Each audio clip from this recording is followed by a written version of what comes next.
we are on to the hybrid division, specifically the Norseman bracket, which is, in fact, the bracket that I played in.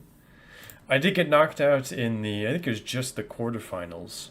Interestingly, I got knocked out against Nessie, someone I'd beaten before and lost against. Good player. And he went up against JagWarrior, who I've actually beaten when we played, but this time he made it to the grand finals. When I played both of these players in in the group sets, I actually did beat both of them. But hey, they made it to the finals and I did not. So, what does this say about me? It means maybe I'm not as good as I think, or really, probably they're just better than people may think. It's around 300, 1400 elo ish. It's about my elo, give or take. I think it's kind of volatile when you don't have like 1,000+ games. But in any case, we're going to take a look at the drafts here.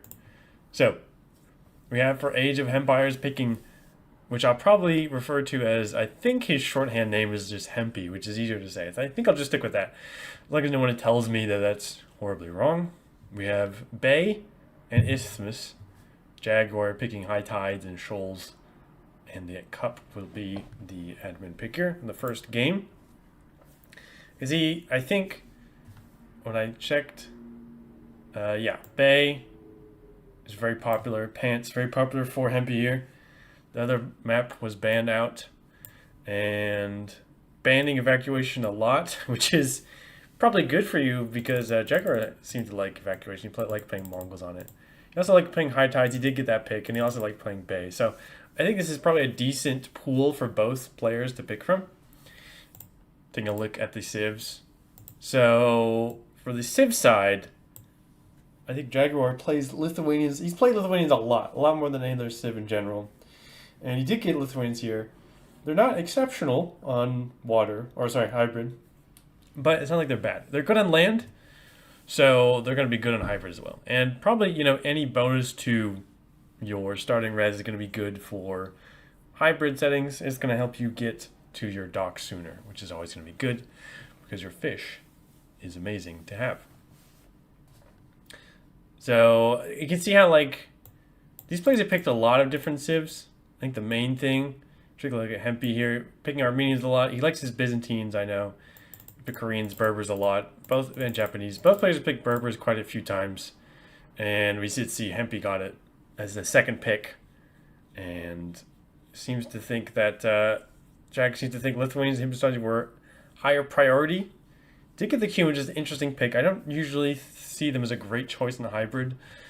It's you have to invest all your wood on the second TC if you're going for the second TC, and if you go to water, they are horrific. They don't have any short bombardment. They don't have bracer. Not that that matters in feudal age, but you don't want to play towards the water control long term because they are just absolutely horrific. Oh yeah, all right, Scrappy. I'll see you around. Thanks for coming around, and I'll talk to you later. And pretty nice spread. We also have the Huns, which I wouldn't call them a hybrid civ. The not having to place houses is a good wood bonus. They can't get their dock out super early because they are only 100 wood, so you have to get the lumber camp up first. Georgians are better at this actually because they don't have to build a lumber camp at all. You just have a mule cart that you start with. You can chop some wood from that. Even Tragos if you want to do with a mule cart.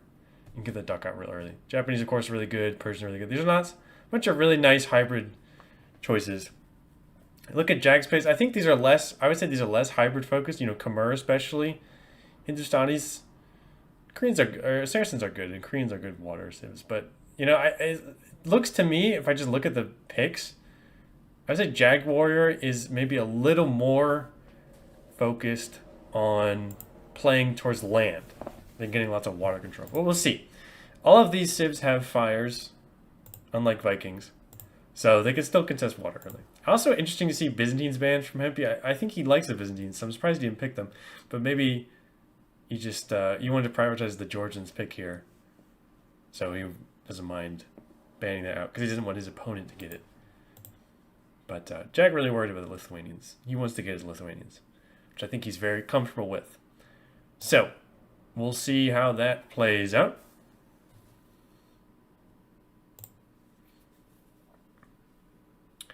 Okay, everyone, so we're on to game number 1. We have JagWarrior with the Koreans in the green. And we have Hempy, Age of Empires, with the Armenians in the orange. And we're here on Cup. Actually, I don't think I've ever played... I don't think I ever ended up playing this map in the tournament, interestingly enough. But you can see how there's a nice bit of fish. At some point, this gold may be an issue long term. And the water actually covers a lot of the map.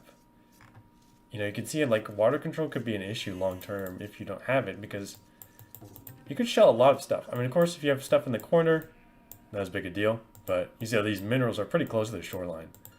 So, water control is a big deal. Demos are also a pretty big deal on this map. Because, of course, this is walkable terrain. The mangroves is walkable by, I would say, by humans, which is true. But I need to be a little more general. Not just humans, but in general, land units. Demos can be a big issue. Armenians having a unique tech that gives their demos a larger explosion radius. I'm not sure we'll see that. That's kind of rare to see, but that could be something long term. Interestingly, for the Koreans, we don't have demo ships. So, you know, usually the issue with not having demos is like your opponent gets a bunch of fires out and you're trying to, you know, get back on the water. You don't have that option. You can get punished more readily. But here, demos can actually be a pretty big military choice. Just like, because the most direct way to your opponent's base is past the water. So they go past the water, you have a demo ready, you kill your opponent's army. And then it's like GG. So we'll see how things play out there. For the opponent's civs, we have Armenian. Or the opponent's civ, rather, singular. Armenian. Docking already. No dock yet from Jag. Hempy's he's very clean with his hybrid builds. I'm not nearly as good at it. I think I wing it too much, or maybe it's just bad, the settings. But he's very good at getting the dock up really nice and early, which is a great thing to have. Because you want to get on this fish as soon as possible. Now, the Armenians, they have a fair amount of options. They have good night. Hello everyone. Welcome back to this match. So, apologies for the issues. Turns out, I didn't realize I opened this game earlier and didn't have any issues. But it is on the old patch. So I had to go to the old patch. And as it turns out, a feature of this old patch is there's no sound. And I don't know why there's no sound. I couldn't tell you. But it's just what we're going to have. It's going to be completely silent apart from my voice. So, sorry for the scuffed version. I could record from the game itself that does have sound, but it's not nearly as good as Capture Age. It gives us a lot more useful stuff. Actually, one thing I guess I could do is try and stream the audio from the game. Might be a little scuffed. But let's see, actually, hold on. Let me see if I can get that to work. Alright, everyone. So we have a bit of a... we have an interesting situation here. So, in theory, we have sound. We're going to work with sound, but it's the in-game sound. So, I apologize if this is extremely scuffed. But it will give you at least something. It'll give you a little more work with than just my voice. Otherwise, I don't know what's going on. Some issue with it being the previous patch. Who knows? But let's get on to what really matters, which is the game itself. So, we have here, as I said, Koreans versus Armenians. We see how Hempy is already up to 3 fishing ships. And we're only creating the first for green, or JagWarrior here. About to be on our second. But it is a big lead. The scout here is getting in some damage. Whacking on this fishing boat. Sword is surprisingly effective on wood, but it's kind of annoying. Now, the villager can come here and... There you go, that's the owner of the fishing ship. It's crying for help and finish the job on the scout. But actually, both players are actually scoutless at this point. They do know where the enemy base is. It's also, you know, fairly easy to tell with this particular map. So, it's not that crazy to scout with. Shouldn't really be an issue.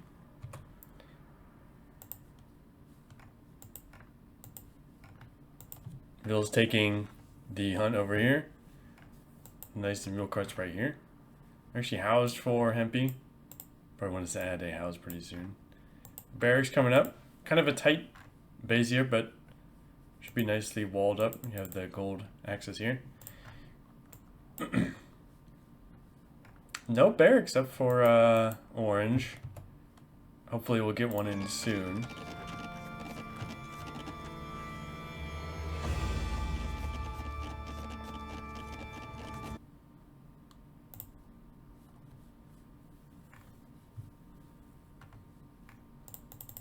Big house wall coming up here on this side for Jag. It's actually nice because this will fully wall on this side. And we're walling up here. Green is up to feudal first, but not by much. It's pretty big, small difference. But the first fire will be out before his opponent. Going for a range, interesting. We are Koreans, so it makes sense. We get our archer armors for free. It's a good choice for us.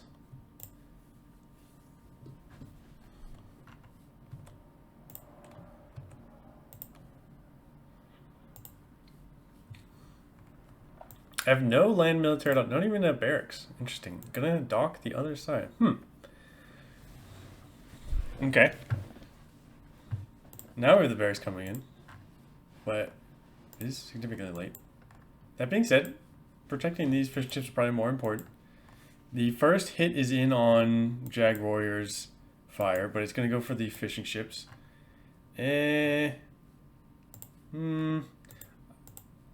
Don't think that's worth. It's not even it's going to kill one. You're going to kill two, but now your opponent's going to get two fires out. You only have one. Or you don't have zero. You're about to have one. They're going to have two, and you do want to protect these. Okay, but we have the second dock, so we will be able to outproduce our opponent on this side. However, Hempy can actually just fish from here, so it's not a huge deal. We have a range up ourselves. Only one archer. Going for a galley here, interesting. The Armenians get an extra projectile shot from their galley line. It's very nice. Also from the Dromans, too. We need a little more on gold for all of our military ships and our archer. Market up for Hempy. Looking really nice with the food. See, now these fishing ships are working well. Still.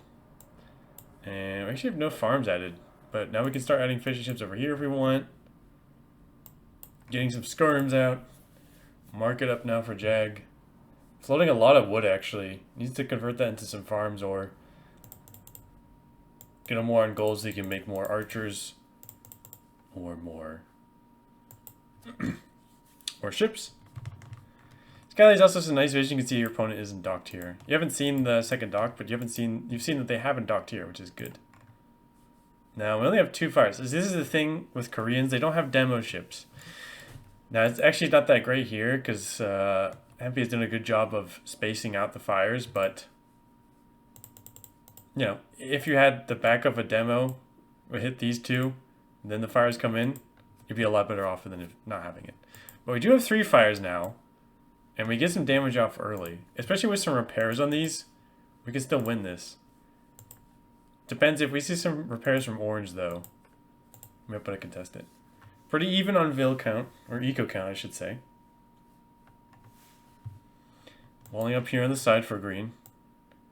Not quite fully walled for orange, but we're working on it.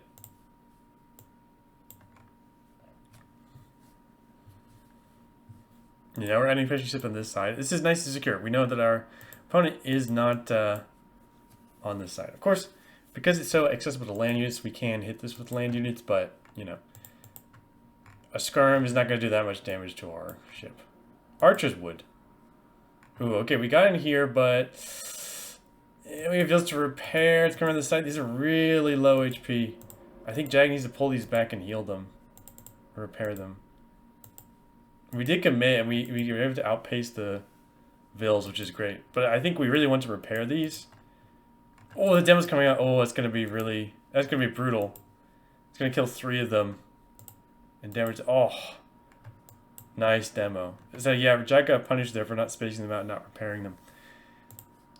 That being said, Orange doesn't have to fight for this side right now, I don't think. I mean, a demo or a fire to kill these fishing ships is nice, but now your opponent is committing more on this side, and they don't... Your fishing ships are actually over here. You almost have to Castle Age, which is great. I mean, if you want, you can just... You know, you might get up to... it goes down pretty quickly. I think if you get your fire ships out, which is the Castle Age Fire Galley, or the Castle Age Fire version, this range is also taking a lot of damage from this one galley. It's kind of impressive. But if you get the fire ship out, the Castle Age upgrade makes a big difference. I don't know if it's going to come in time for this dock dies. I think it will, but I'm not sure. This one galley has done a lot of work, actually, for Vision. But Jag is actually docked down here now. Ooh, if fire comes out, they can kill that. Ooh, it can also kill these fishing ships. I quite like... but we're really far from Castle Age, actually. We need to add more farms or more docks, more fishing ships or something. Like... I would love Jag's position, but we're so behind to Castle Age. That could be a really big problem for us. And we're adding more. But look how much wood we have in our bank. We need to spend that.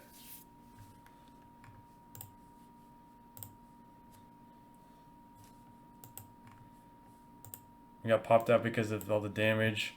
We're actually going to have 3 versus 2 in the galleys. So actually we'll be fine here. Very back and forth on the water. I think you want to add a dock over here and get this fish. This is really exposed over here and also really far. We're up to castle from Orange. Let's see what he does. He's been on stone for a while. Thinking about a castle. Could maybe be on the opponent's face. We have fletching and armor. Matches our opponent's upgrades. We're losing these fish. It's not great. But with Castle Age, we can get Castle Age upgrades. So now Jag is going to be up to Castle Age before too long. So Orange wants to try and find... Oh, okay. Oh my... Wow, we're coming with all the Vills. This is... I don't think this is going to be stopped. In theory, a demo could stop this, but... I think it's going to get planted right here. What? What? Why? Okay. Fortified church. I mean, that's nice. I mean, it shoots arrows. You get warrior priest. That's good. I would have liked you build the castle earlier. You could do both at the same time, but, you know, whatever. Castle's going to go up. Nothing to stop this. We came with the whole town, though. This is 20 villagers not working. So, we hope this pays off. I mean, it's a big difference in Castle Age. So, this is actually pretty dangerous. I love to see those deletes from Jag. Delete the farms forward so that your farmers don't farm under castle fire.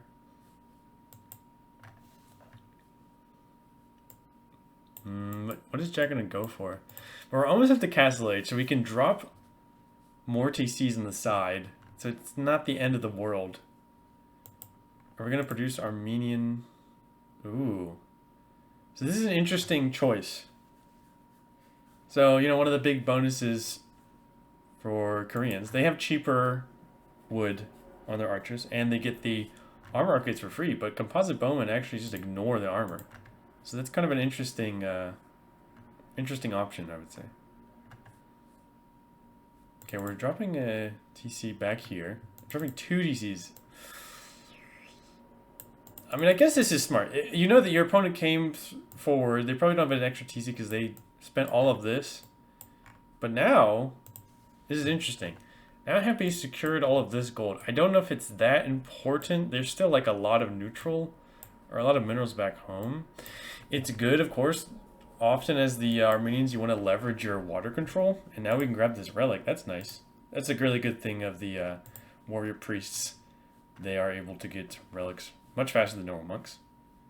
Okay, we're taking Bodkin, Elite Skirm, Thumb Ring. Right now, we have much better upgrades though for orange. Also, this War Monk coming in to slap this Vil around. So we're taking a lot of damage from Jag, but not a horrendous amount. And we're losing all of our army, which is not great. Maybe you want to drop a... You might want to drop a Siege Workshop instead. Or some Knights is not a bad idea. They do have no upgrades though. So that's not great. We even have the first armor on these, so these are nasty. So the thing about skirms, they have the bonus damage, but because their extra armor, or their armor is ignored, that's like one of the main features about skirms. So I think we actually want to have some siege against this. Still not the end of the world. We have wood. And this is like nicely protected. We are gonna get some more Vil picks. Hempy's doing a good job with this Ford Castle, getting a lot of damage with the unique unit. And behind we have 2 TCs. This is not producing. This is producing kind of slacking there. But these archers are doing a lot of damage. I think Jag really needs to drop siege. At this point, with this many units, you can't really get enough skirms out. Or you can, I mean, so you get siege out to deal with this immediate threat. Eventually you get enough skirms to not worry about them anymore. But again, it's kind of awkward. I think you might actually just want to go full archers instead of skirms against this. But I'm not sure. I haven't dealt with composite bowmen very much. But it feels like because the skirm, like they lose their main advantage, or one of their main advantages really, is having lots of armor. You might want to deal with them with your own archers. One thing the bowmen don't have is that they have one less range than a crossbow would. So you can outrange them. You do see a nice counterattack, though, from green, which I really like to see. It isn't like... These are like feudal age units, so it's not ideal. Ideally, these archers would be over here. But this is good. This at least gives some damage. Oh, this stone miner is getting trapped between the stone. You have forced to tower. Ugh. I don't think you really need to tower this. This is kind of wasteful. The skirms will deal with this. I mean, they're just scouts. They're like unupgraded scouts. But it is good for... So I think Hempy's focusing on here. He doesn't want to really deal with all of this mess, so he just dropped a tower. But it's actually good for Jag. It's kind of an overreaction. Okay, we do have this Siege Workshop now. We need to make something out of it. Mangonel, Scorpion. Probably 2 Scorpions with this many archers. Or Mangonel, depending on your micro.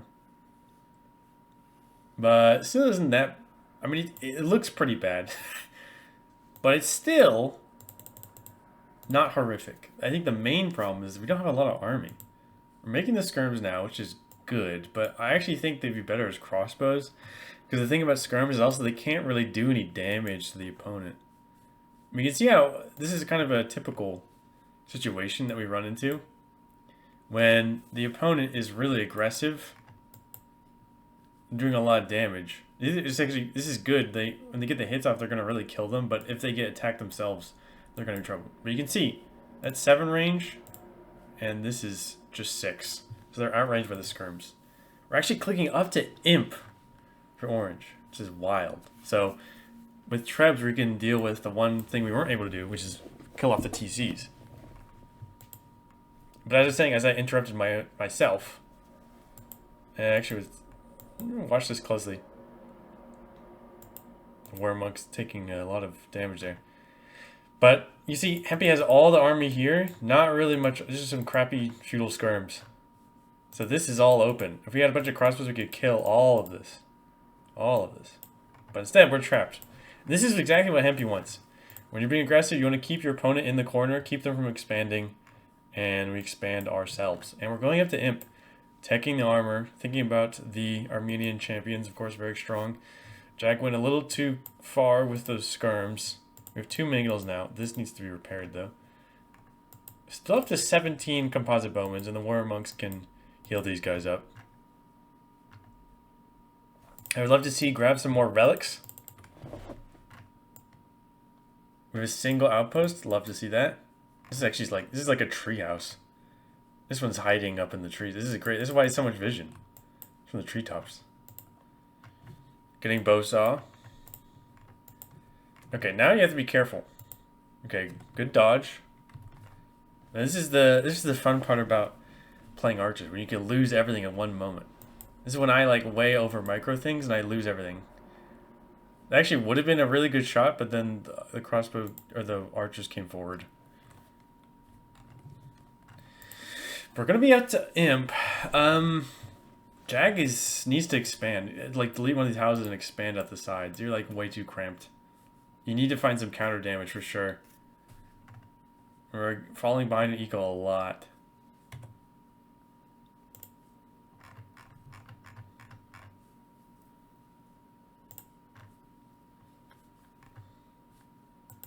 And these fishing ships continue to fish. Almost fished everything up, which is really nice for Hempy. I mean, this is good, but not good enough. Because what you really want is to kill this, and this, and this. But instead, you're just trying to, like, stabilize. But your opponent has put you in a corner for so long that just stabilizing... That's a great shot, by the way. Just stabilizing is not quite enough. Because you need to get an advantage. This trebuchet will die to a mangonel. Killer castle here from Hempy. And are we going to go and try and get this? I don't... Well... we might actually be able to stop this. The army is out of place for orange. I don't know. Maybe. It's kind of... We might stop it for now, but it's going to go up eventually, right? If we get... Unless we get more army up and kill this. I mean... This is still a threat. It's like really built. 66% built. I think Jag doesn't need to stay in this corner anymore. You can break out. Now we're going for a much less wild castle. Which is still good. We need more trebs though, to be honest. Still making bowmen, which is, I mean, they're working out, but... Maybe just make some siege. You don't have bomber cannon, which really sucks. The worst thing about Armenians is you don't have siege ram. All you get is calf ram. Sucks so bad. So you, I mean, I guess it's fine. The champions are still really good. They can kill stuff themselves. Some nice shots here. Yeah, we're kind of losing all our bowmen. Yeah, at this point, I think you want to commit to a different unit. Because, look, they're all in skirms mangonel. Like, you need something else. Knights, champion, even warrior priest if you wanted. You can make, there's 7 of these, right? Okay, this is good. Jag's expanded the side with a castle. Also, we can try building this on the side. We're kind of... I don't know why Hempy is committing so much to this castle. I'm not sure what this does for you. I mean, I guess the one thing it could do is maybe you could sit a treb under here and treb these down. But I don't know if that's that valuable. I think you'd be better off just having a treb and sit some units around to protect it. But instead, now we've just lost... What is that? 1,300 stone, basically. And our main, like...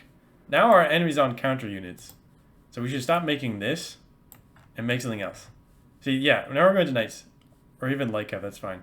This is going to suck. This all is horrific against that. So we're still in a good spot, but are kind of giving Jag a window to get back in the game. We also didn't get the relics while we had map control, which is really unfortunate, especially since we are Armenians. We have the fast monks.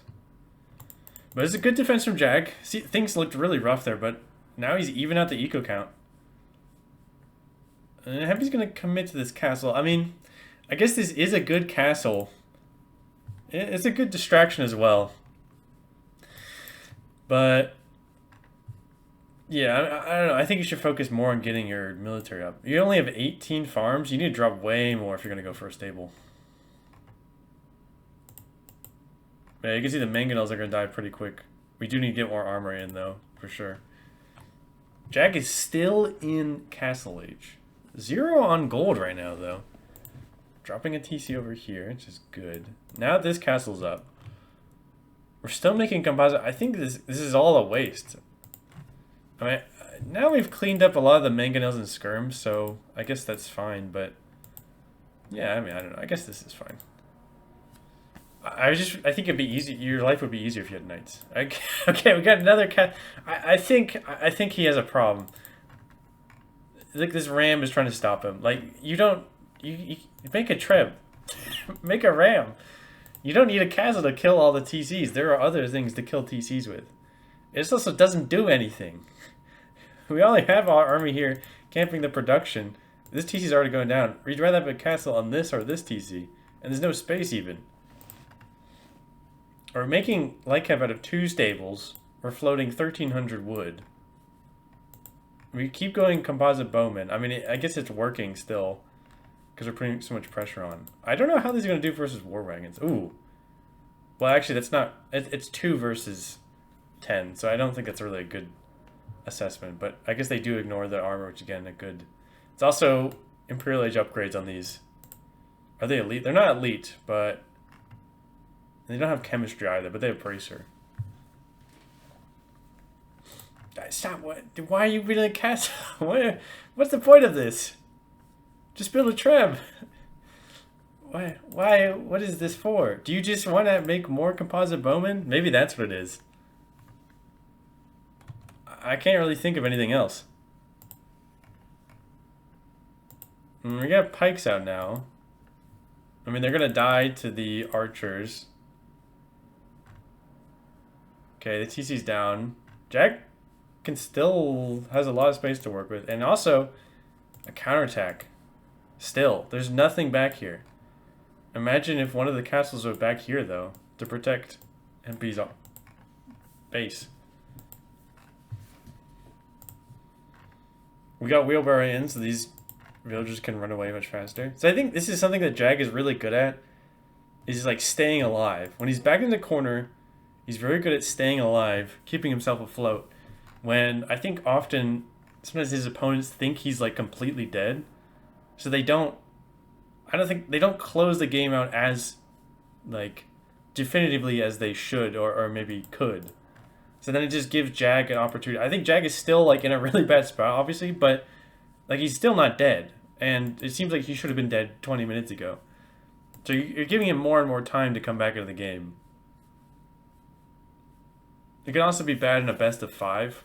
If you've played a lot of games and, you know, things are dragging out longer than they might have. Can tire out. I don't know how much of a factor that is stamina-wise, but it could be. But anyways, kind of have 3 castles in, like... I mean, this one's fine. I like this. I don't know why we were trying to put one here. I don't know what this is supposed to do at all. Now we're making trebs, which is excellent. Now we can kill everything that Jag has. Now Jag has got a really big problem. We have skirms, but our opponent has light cab now. I think this is as fully upgraded as you can get, minus the attack upgrades for the Armenians. Bloodlines, armor. I assume we don't get Hussar. Yeah, no Hussar. Treb is out. I think we're 0 on gold for Jag. We can expand, though, because, again, our opponent doesn't have vision on everything. Actually, he has some nice outposts here on the sides, but... Yeah, I guess earlier maybe we could have gotten out, but now it's kind of tricky. Okay, but now we have the trebs, and this castle's going to go down, and then this TC's going to go down, and then I think that is probably it for Jag, but that means that he's still holding on. He has a lot of res to work with. There's another... Okay. You know, we like to use local stone with our castles. I mean, it does range this, but there's actually still this TC. This is actually the imp TC. Which is funny. We don't have bomber cannon, I don't think, do we? No, we actually do as the Koreans. That's nice. Yeah, we don't get as Armenians. Okay, we lost the castles. We're going to build the same one, or in the same spot. There's another trap that have to move slightly forward to kill it. I think, yeah, Hempy does see that, so that's going to go down. A counterattack at any point again would would really kill Hempy. There's like no defense at all. I think that is like the main way I think Jag could have really got back into the game here. And we're gonna be up to Imp. Our opponent still keeps making composite bowman, which I don't. I think I think if you go to champions or go to just full stable, I mean, what is this? Just 3 stables? Now we're up to about 50 on farm, which is really nice. Yeah, this castle's gonna go down. I don't think it's really worth. I don't think this was worth it at all. I think going for a wacky castle on the opponent would have been a better choice. When you're really behind, you want to try and make or take risks because that's your shot at getting back into the game. Otherwise, you're just playing from behind, and you know your odds are not good. These war wagons are doing okay, but not great. Now we're like totally out of gold. We're flowing a, ton of wood. We could maybe build another castle out of wood if only we're the Slavs. This Treb's gonna die to the skirms. We're about to be up to Imp. I mean, we can get Imp upgrades. Yeah, again, like he's kind of struggling to finish the game out. Look, you can see everything. Like he knows your opponent is just back here, but he's still alive and he refuses to die. And now we're getting chemistry. We don't have ballistics. We haven't had ballistics. Oh, jeez. That's a huge eco difference, but I mean, Jack's up to 60, dropping a whole bunch of our ranges. I think getting your upgrades is maybe more important. Bracer chemistry. And I think, I mean, I don't know for sure, but I think if Jag had gone for crossbows and gone to Arbalister, he would have done much better here. Would have done better versus the light cav. Would have done better versus the composite bowman. It would have done better versus champions too if that happened. Okay, now we're getting trickle treb 2. We had 2 trebs earlier, so now we have to 2. I mean, that's 4 total. We are rating the eco now for orange, so I think this is looking really rough for Jag. And now I think the window for him has kind of closed out. And no offense to the either plays, but I don't really see how Jag wins from here at this point. So I'm just going to 2x speed. You just sell a lot of gold. Okay, and the GG is called. So I think, although, Hempy looked really strong here, he didn't look totally dominant, honestly. I'm not sure if maybe he thought his opponent was dead or what. But, for a long time there, Jag was still alive. And I think he still had a shot. I think there are many points where if he went for a counter... Like, there was one counterattack with the scouts and the archers that was good. I think that was a good disruption. Forced the tower out. If found some more damage, maybe a sneaky forward castle. Maybe some more units. I think maybe going for crossbow. A lot of potential options. I know this is it's hard, right?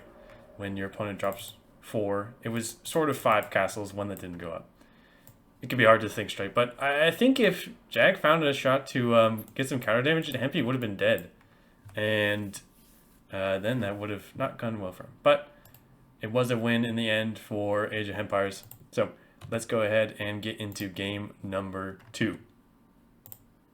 Hello everyone, we're into game number 2 here with Age of Empires, also known as Hempy, which is probably how I will refer to him because it's easier to say. Here in the Berbers in orange, and in green we have JagWarrior with the Lithuanians, and we are on high tides. So as I said, JagWarrior I think is very familiar with the Lithuanians, bit of a favorite of his in general. They're a good save, of course. The most famous thing they're known for is the fact that their relics give them a +1 attack bonus to their knights and their Lightus, which I think that's the singular, but I don't know how to say the plural version of the Lightus, so we have to accept that's just what we have until someone educates me. And one thing to keep in mind with the relics is it is actually, you need to have all 4 to actually get a real bonus in the late game. They're missing the last attack bonus, which is a +2. So basically, if they have 2 relics, when we get into the late game, it's basically just even. But if they have 3 or 4, it's a bonus. course, that assumes the game goes into the late state of things, which it often does not, but let's see how things go. It's very useful in Castle Age. You just sort of get a big bonus. You can get, up to +4 attack that your opponent cannot get. In Imperial Age, if they get the final attack, they can even things out. But we are dealing with the Berbers here, where they might be more interested in spamming out their camels instead of knights. But they have discounted knights, so they can certainly get them out. I mean, as long as your opponent doesn't have relics, then they are just fine. They're actually just better if they have discounted knights than their even bonuses. But this is a hybrid map still. So both players are going to think about docking at some point. I think, like most maps, it is worth docking at least a little bit. I mean, even if you don't commit, dropping a dock and getting 3-4 fishing ships out is just a really big bonus in food eco. You can afford to give it up, I think, but if you do that, you need to make sure you put the wood savings into some land military. Ooh, a little risky there for that villager, but they are just fine. But yes, if you're going to give up water, you want to think about the savings that you get from not spending the gold, not spending the wood on the military there, and put it into land military. Because, of course, if your opponent gets unrestricted access to the fish, that's a really big bonus for them over you.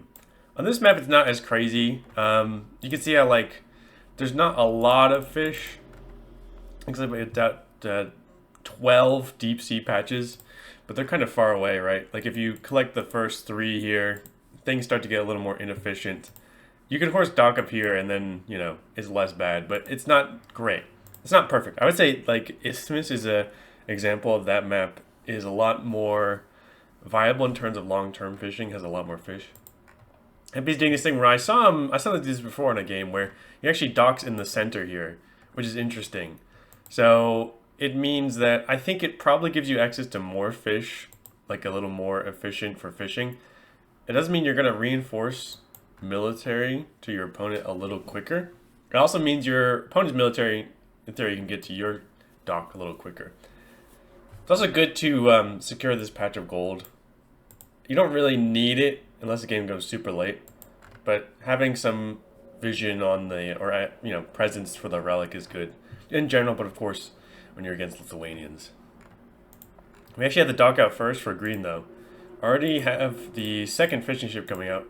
About to have some more fishing ships come out. It's actually, Hempy's kind of late on this. I don't know what he was up to. Maybe he was dealing with the lure. He's floating a lot of wood there, but now he has the fishing ship out. Let's see. This is loomed, so actually we're safe here for Jag. Unless he doesn't, I think if he doesn't take the fight, he can still lose, but he's loomed, so should be fine. Yeah, you don't want to take that fight as orange. Not really worth it. I mean, you can harass if you want, but Dark Age Veils will fight back automatically. You might get a hit off beforehand if, you're quick.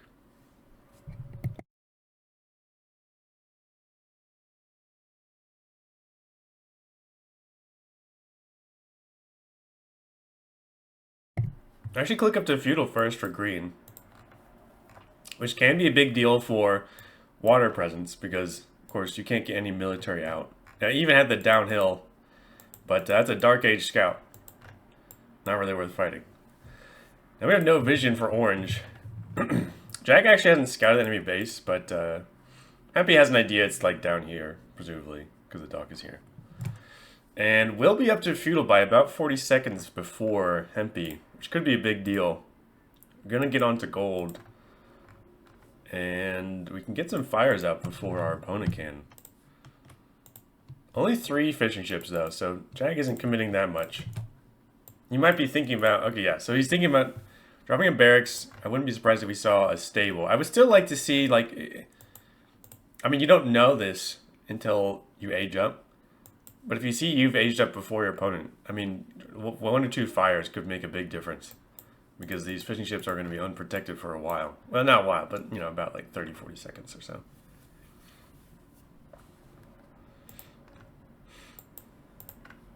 When I think about this, this is a nice double lumber camp for efficiency, but I hope we do wall this up because that could be a weakness for us. when I look at this matchup, oh, interesting. So orange is committing to 2 docks. So even with the slight tech advantage, Jag is going to be behind long term. Without adding another dock, there's no way he can outpace the production. And the ship actually move faster for the Berbers as well.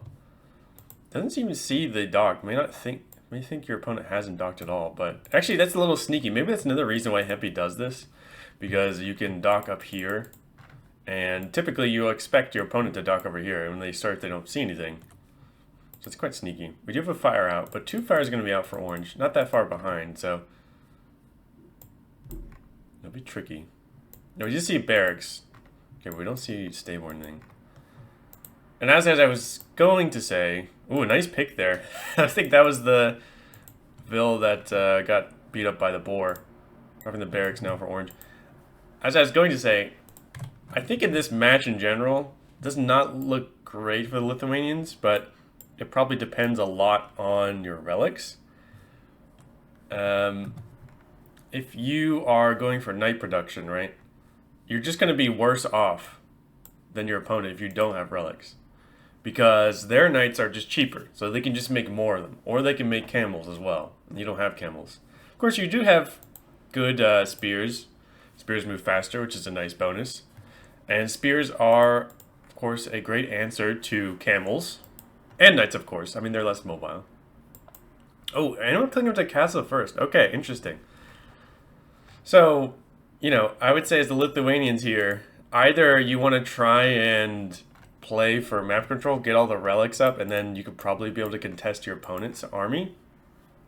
Or you can play more defensively and just try and boom up and build out some pikes and spears, maybe some monks. And don't go too heavy on the knights.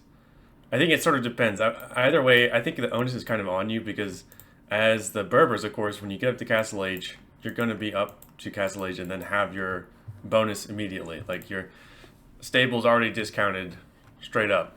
But for the Lithuanians, you have to get the relics to get any advantage there.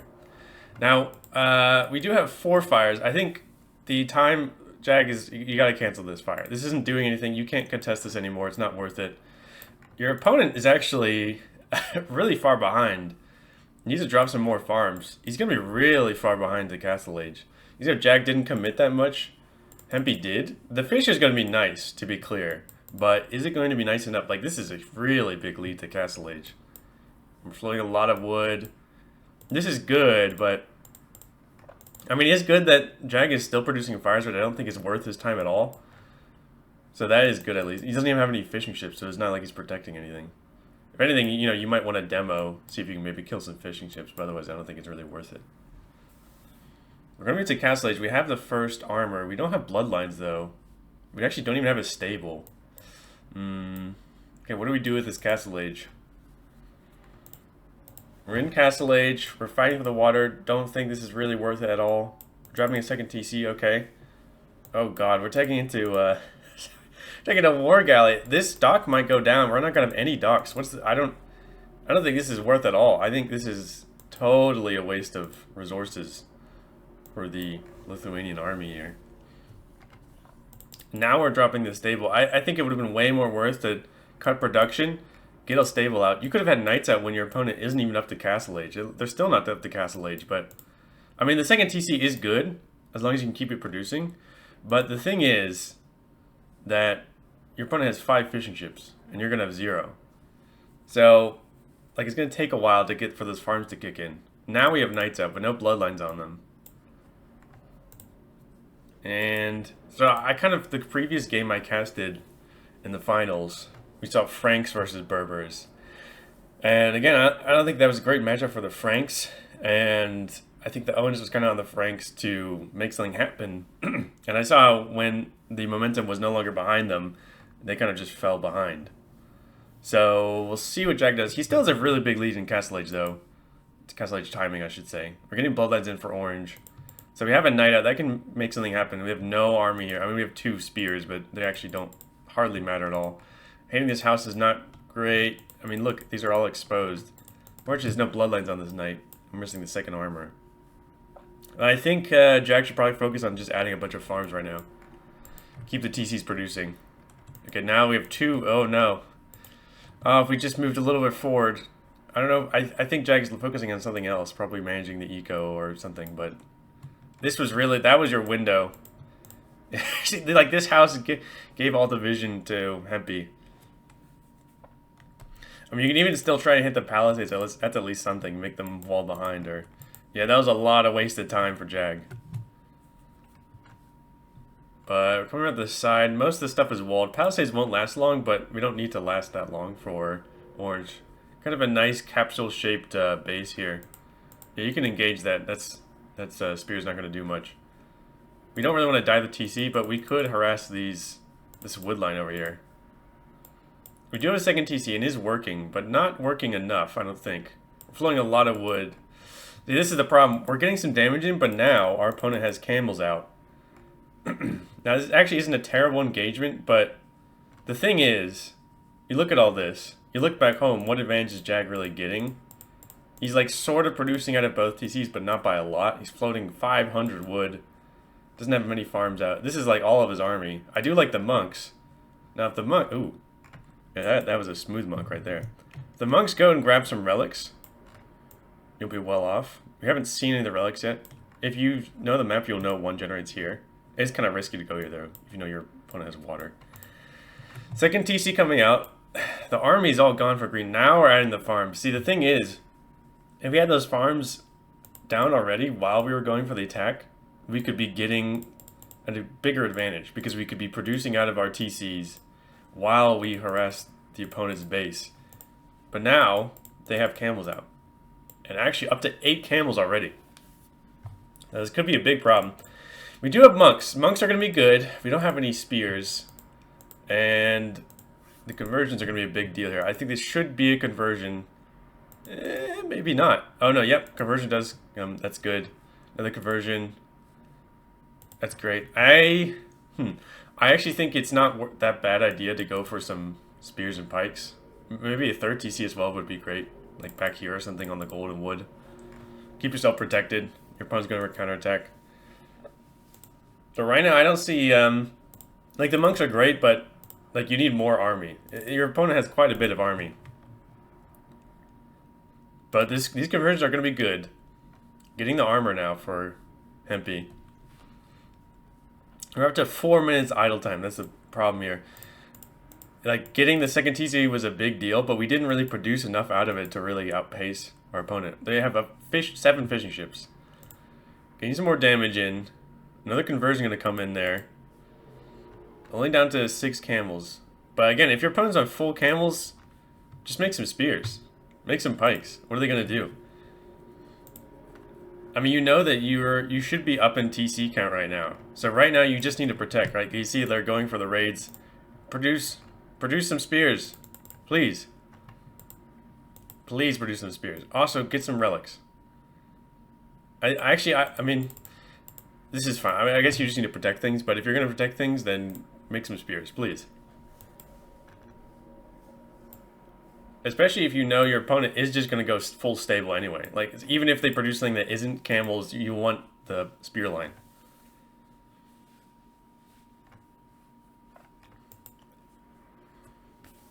Yeah. Yeah, I don't know. I mean, I don't know if this is kind of... It's not like a super threatening army, but it is an army that's going to keep messing with Jag, and that's a great pick there with the light cav. Adding in the third TC. But you can see how now the water is not that amazing anymore. Like, most of the fish is gathered. And you'd have to add fishing traps, which are really expensive. Okay, we're dropping a castle. Okay, I mean, that will protect us, but I still think we need something to kill these units. Because if we don't kill these units, we're never going to be able to get a counterattack in, and then we're never going to be able to actually get an advantage. Getting Bodkin in. I guess this is fine. It feels like it doesn't cover enough area. I mean, ideally you put it here, but you know, there was like army there. It's kind of awkward to put it here. I mean, this should be safe in this wood line. But again, we still need something to kill this all. Like, this is good to protect our vills, but we need something to kill this army. And I think what we really need is pikes. But instead, we have 1 knight and 2 monks. You do have Bodkin though, which is very nice for a castle and TCs.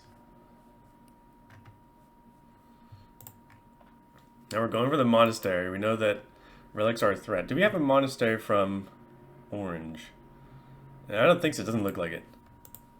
Actually, coming forward castle. I think that should range with Bodkin. We don't have Fletching or Bodkin right now. But this castle is going to go up. Now, in theory for Jag, we should have a better eco. So we should be able to get to Imp first, but this army is a big problem. Jag is not making any army. He's a single Lightus, which is good, but he still doesn't have any army. So how's he going to deal with this? Like, these are going to continue to be a massive pain.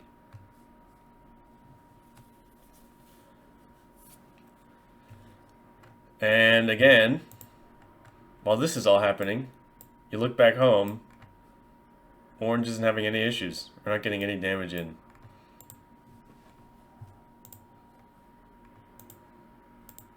Still don't see any army for green.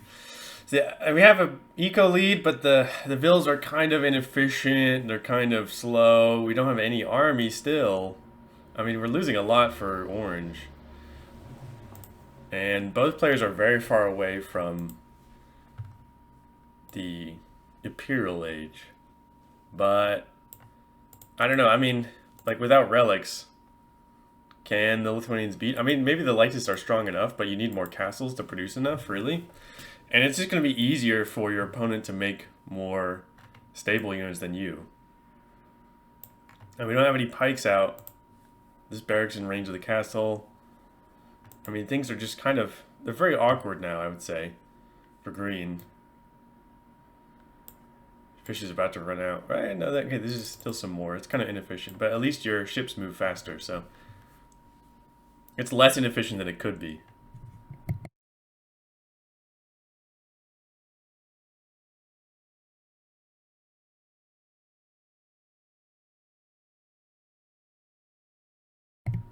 Getting horse collar in now, quite late. Floating a lot of gold. Again, any military from Jag would be really great. See, Jag is really good at staying alive. You know, making sure he doesn't die. Keeps his eco intact, but, like, he just doesn't produce army. I'm not sure if he just is thinking about other things or he's not sure what to make.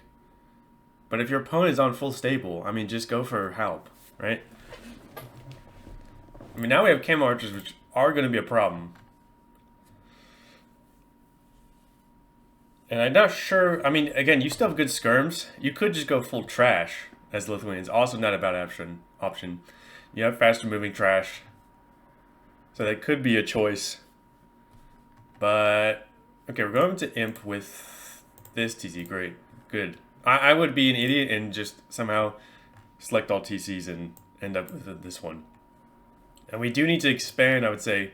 See, this is another thing as well. Kind of like last game, your army, or your enemy's army has always been, like, right here, like, in your face. So, it's not that, or it's what you need to do. You say, okay, they keep attacking me here in the face. Back home, there's nothing. There's, like, literally nothing. If we got some knights out, and just went and raided everything here, or we went to a fort castle or something, our opponent would be in a horrific spot. And right now, we're just kind of making it too easy for them to play, right?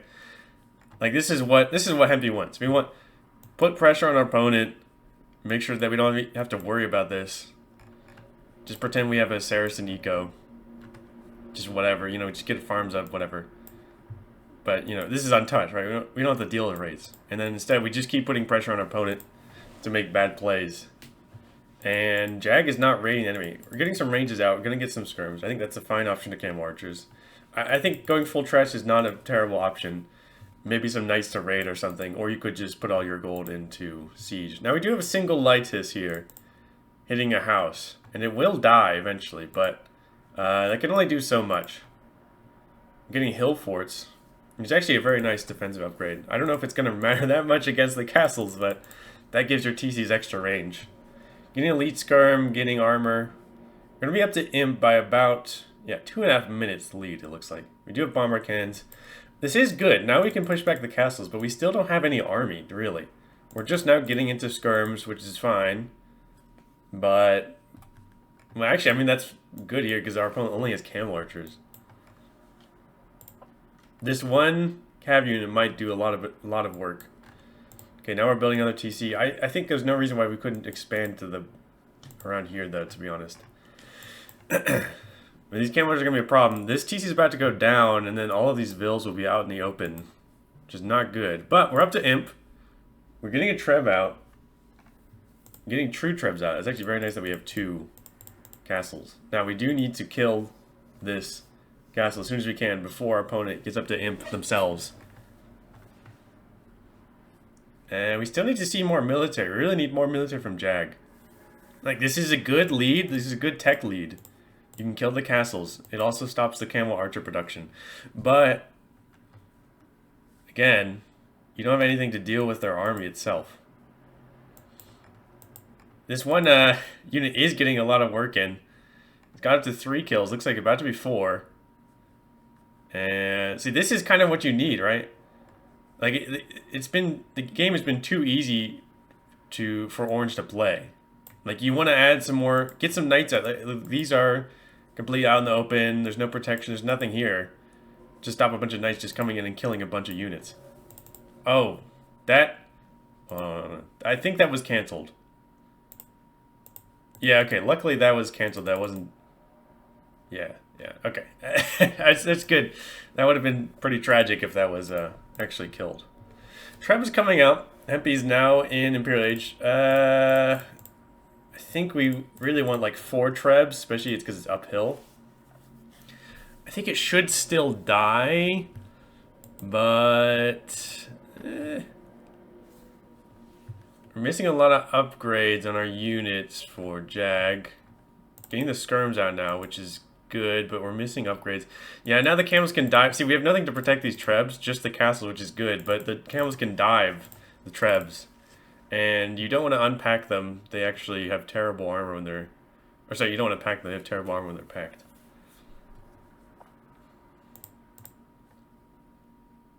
This is 2-8 versus 150. Actually, the melee is actually a little better. But the Pierce is only 8. That's terrible. The camel archers would really kill this if it was packed. In any case, yeah, so this is the problem. We didn't have any army to actually defend the Trebs, so even though we got the Imp first, our opponent was able to just dive under the castle. And yeah, now they're able to defend this. It's uphill. Now they have 4 Trebs out because they had 2 castles. Now we kind of need bombard cannons to snipe the Trebs, but we still don't have any army. We have a monk and a skirm, and now we're building another panic castle. And again, look at all this. It's just out here. Just waiting to be killed. That's really what Jag needed. I mean, it's kind of feels similar to the first game where Jag just, like, he did a really good job of holding on and not fully dying. Like, he still kept, like, look, the Vil count's still 92 to 98. You would have expected to lost more Vils or you'd have a much lower Vil count. But, like, I think the problem is we just don't have the counterattack. We don't have the army to clear that. I mean, look, our opponent has, like, no army either. It's, like, 3 camels and 4 Trebs. Now we're getting heavy camel. Now we're getting wheelbarrow, but there's actually nothing here. The problem is we can't push the castles, but we can push this. We can push the enemy base. There's nothing here. I mean, this castle is, like, it really is a panic castle. I mean, it is good to be uphill. You could produce Lytis from it, but, like, it doesn't really do much, you know? I mean, it covers so little space. And you're just getting further and further back into a corner. At some point, you're going to be completely out of space. And Hempy's just going to drop another castle, like here, and then what are you going to do? Again, we just don't have the army count for Jag here. Now another big problem when you get kicked around bases a lot is you don't have the farms. So it's really hard to produce any unit that costs food, such as knights. We're still flowing a lot of wood. I mean, we could have expanded around here to the sides or something. Yeah, it's awkward. Now that TC's gone, we do have a castle here, but again, now we have the Trebs for orange. We're going to defend it, but there's nothing... Like, we don't... Now we're producing more army, but it's like... It's just a little too late, I think.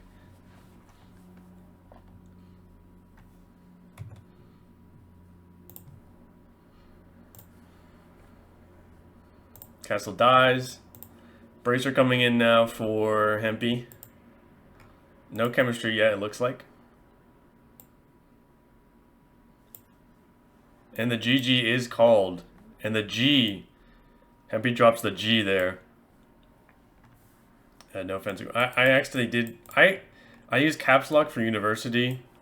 And I dropped just a full G. Like a single G, full cap. I felt like it looked kind of insulting. But I didn't mean to. That was a mistype. But the game is over, and again, it's in the favor of Hempy. Now, although it may have looked like, maybe from Jag's point of perspective, you're just thinking like, oh man, I just had no chance here. But really, I think Hempy really struggled to kill you here. What you need to do is just, you need to produce army. You really needed pikes, or make a whole bunch of knights, or something, to kill the like 8 camels that were doing a lot of damage. And then at some point, you really, really needed a counterattack. You really needed a raid here. Like, there was, the army for Hempy was always over here in your face. There was never any protection back here. And, you know, another big problem, I think, is you got the castle way earlier, but you didn't really do enough with it. Like, the stable wasn't even up to produce knights immediately. The knights then did come in, but then they sat on this house, which actually stayed alive, it looks like.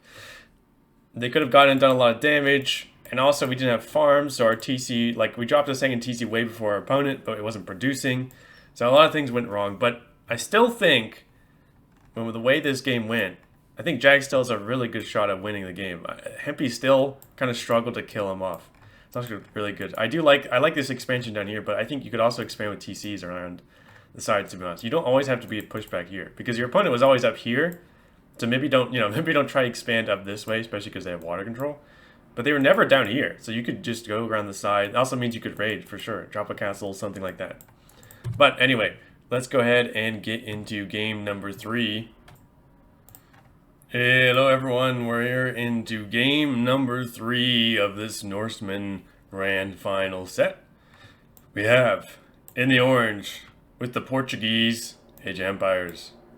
In the green, with the Saracens, we have JagWarrior. So, we're up to match point for Hempy.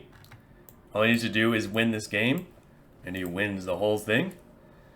And Jag is really back into a corner here, but I really do think Jag has a shot. Even though, like, you know, when you look at a 2-0 score, things don't look great. I think if Jag was able to produce more army, get some counterattacks in, things could look a lot different in the previous games. So we're on to Shoals. So, Shoals is another hybrid map. We start with this sea tower, which is a really nice defense, actually. If we drop a dock here, we always have this to fall back. You can't really fight this until you're sort of maybe, you know, Castle Age Water Navy, I would say. Water Navy, as opposed to there's other types of navies. I guess sometimes in spaceship battles, they call those navies. But in any case, you can't really fight this back. You can't push into this until you have pretty significant army in like Castle Age. I think you lose too much with the Feudal Age, you know, fires or galleys. So I just think it's not worth it. So it's good protection. If you kind of are falling behind, you can always fall back to here, which is you don't usually have that option. It's sort of an issue of once you are behind in the water, you fall back to your dock, but then your opponent just stays in the dock and you're always just in big trouble. And another part of this map that's a main feature, we have neutral gold and stone here on the sides. So, at some point, you guys will see how like the gold and stone you start with is kind of far away. It's not, I don't think it's that significant early on because your opponent's probably going to play towards water, so they probably don't have any land aggression. And it's also not too hard to wall up the sides. But it is something to keep in mind. This can be out in the open. This can be an issue depending on what your opponent goes for. Jag luring this elephant is really, really close, but should be fine in the end. But at some point, you will need to make sure you expand off to the sides. Otherwise, you will be out of gold. You'll be out of stone. Well, maybe not stone. There's actually quite a bit of stone here at around your base, 3,500. But you want to make sure you secure these at some point. So one issue you can run into is even if you get the water control out, MP Scout taking a lot of damage there. Even if you get the water control, your opponent could go and secure the gold and stone on the sides, and then you could be kind of out of luck. You could go for the imp and then get, something to bombard the shores, but that's a long ways away. Getting a dock up for both players here.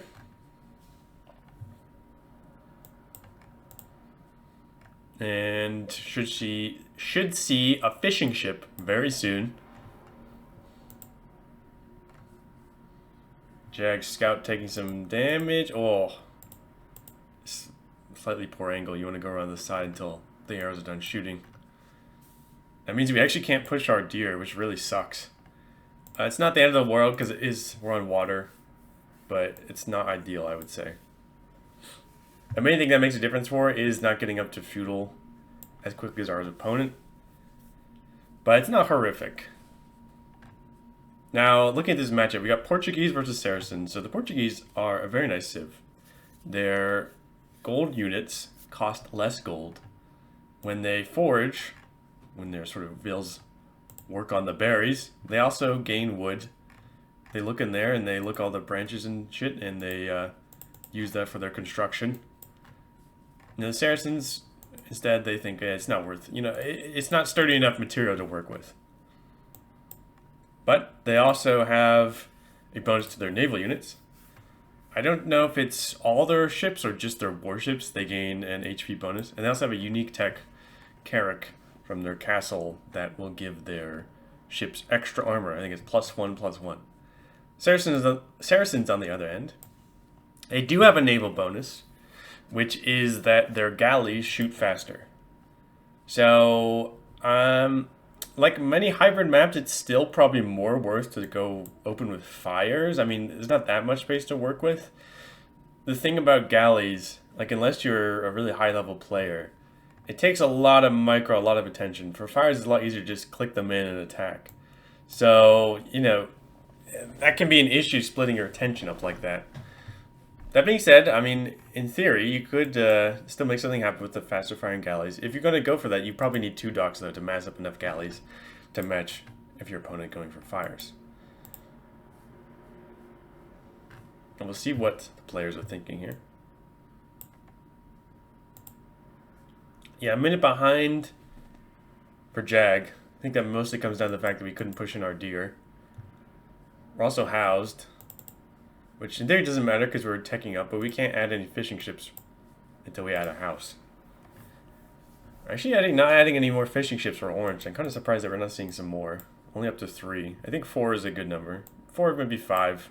I mean, it depends. Of course, you don't want to overcommit if you don't have control. Round to goal for both players is expected. You want to do that so you can produce some military on the water.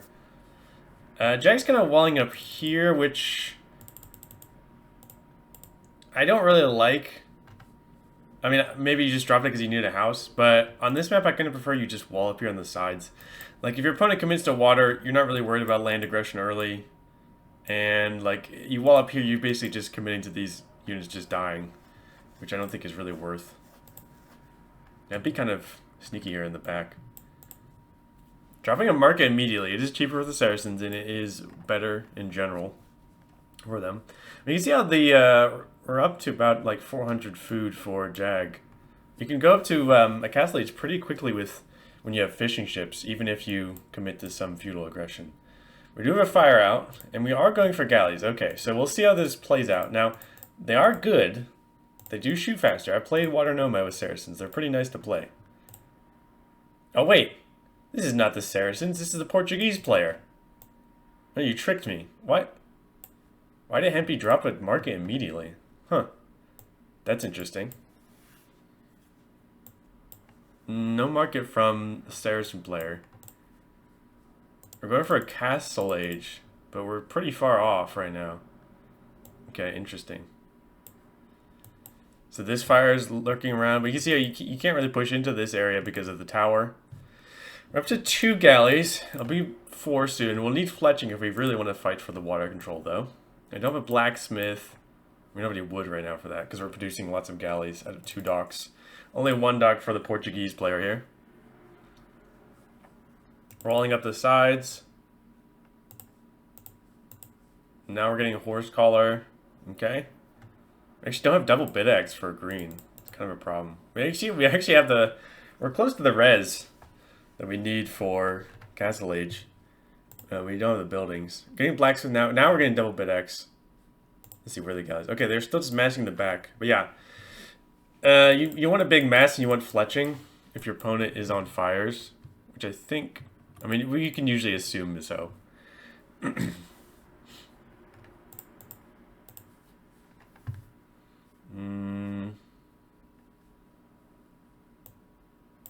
Fires are coming in. Let's see what they find. And we don't have fletching, so yeah. So this is the thing. You need to micro these. And pulling the tower is good. No fletching is rough. We're getting town watch even. But yeah, we need more galleys. We already lost one, which is not great. And now we're getting fletching in. But this is going to be easier for Hempy to play. Now we're going to have to castle res for orange. I actually dropped an outpost here on the side. I don't mind it, but you could also just wall. Yeah, see now, it's harder to play with the galleys. And now they're out of position. Now we have 3 fires and still just 4 galleys. Ideally we would have 6, but we lost 2. And now our fish are also in range of the fires. Now we're clicking up to castle first for orange. Yeah, I don't know. I mean, I don't think these galleys have paid off right now. We have to invest more to get enough to really do anything with them. And I'm not sure if it really earned us anything because we didn't even kill any of the fishing ships from the enemy. Like I said, these fires are low. Adding a second dock now for Hempy. Now we have the market coming in. We're going to need some more farms. Or using the market.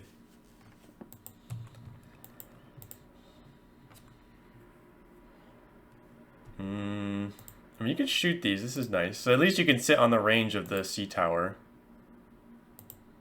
But we're going to be about to have 4 fires. And once we have fire or Castle Age fire ships, I mean, it's kind of over. We can't really push into that at all. This is good, but this is probably going to get repaired. Floating a lot of res for Jag. I like pulling that back. That's nice. But I don't know if this is enough. Again, we're diving into the sea tower is kind of gutsy.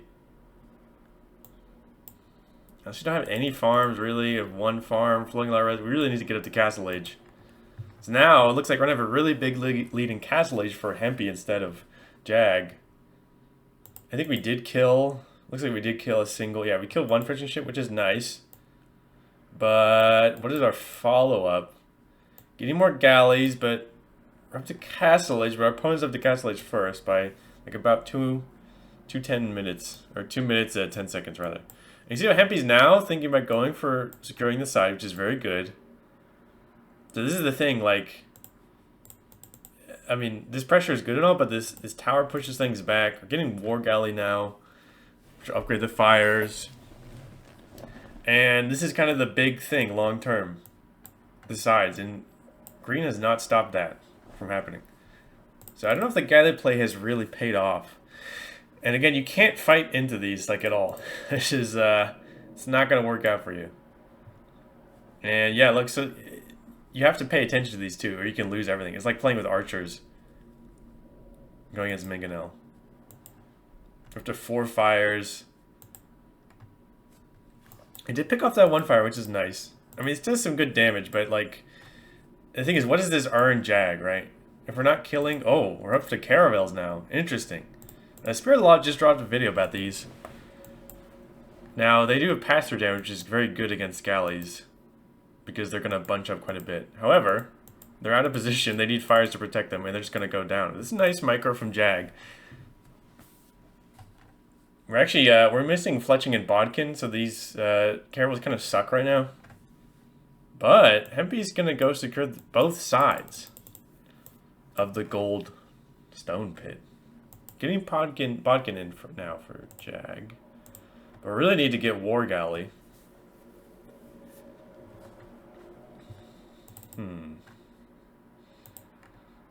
I think the rally point looks like it's a little too far forward. And yeah, that's going to die. We need to get a war galley, though.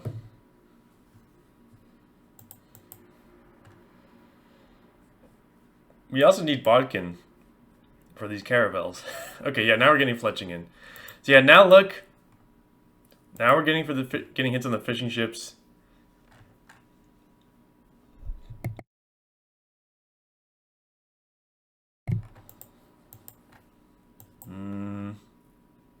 Now we're getting war galley in. It's very late though, and now we're down to 6 ships. A lot of them are low HP. The caravels are going to be extra nasty versus low HP ones. They just get some, you know, pick them off. That being said, if the fires aren't there, I mean, we could probably make it happen. But we're only up to 6 galleys. And the thing is, our 6 war galleys now. I guess I can still call them galleys. The thing is, what does this earn Jag, right? In the meantime, Orange has secured this. We do have 3 TCs now for green. We don't have the 3rd for orange yet. We could add one pretty soon. This dock's gonna go down. And this kind of also reminds me of last game again, where I'm not actually sure what water control earns you right now for Jag. So one thing is it can earn you a lot of map control, because you can go across these shoals, or these shallows here, right? You can get to both sections, etc. You can cover, you know, the range, this sort of areas here. Now we have the 30C on this region. But the thing is, like, I don't know. You only have 3 fishing ships, right? So I don't know if it's worth to invest that much more into water at this point. We're up to 8 caravels for Hempy. And I think instead you really want to worry about securing the sides. This is kind of another problem where Jag looks like he's backed into a corner here. And Hempy has the map control. And long term, the minerals are going to run out back home. And we're going to lose on water. So what are we going to have? That being said, we're up to 10 galleys. Should still be able to fight this off. Especially if they're Saracen galleys. But it sort of depends on the micro. A lot of low HP ships here. This one gets picked off. This fire is going to die. A lot of low HP ships here. I think this guy's trying to repair. It's kind of an awkward work environment, I gotta say.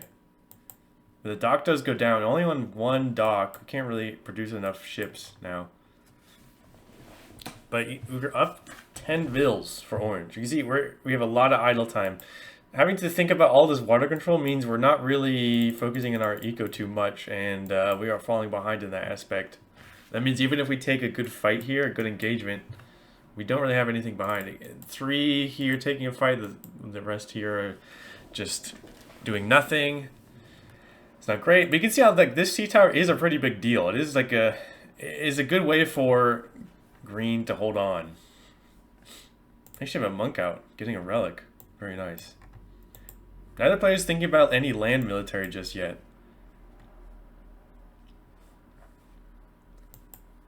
Still pretty even, but a lot of low HP units. Now we're getting up to 3 docks. We're getting ballistics now.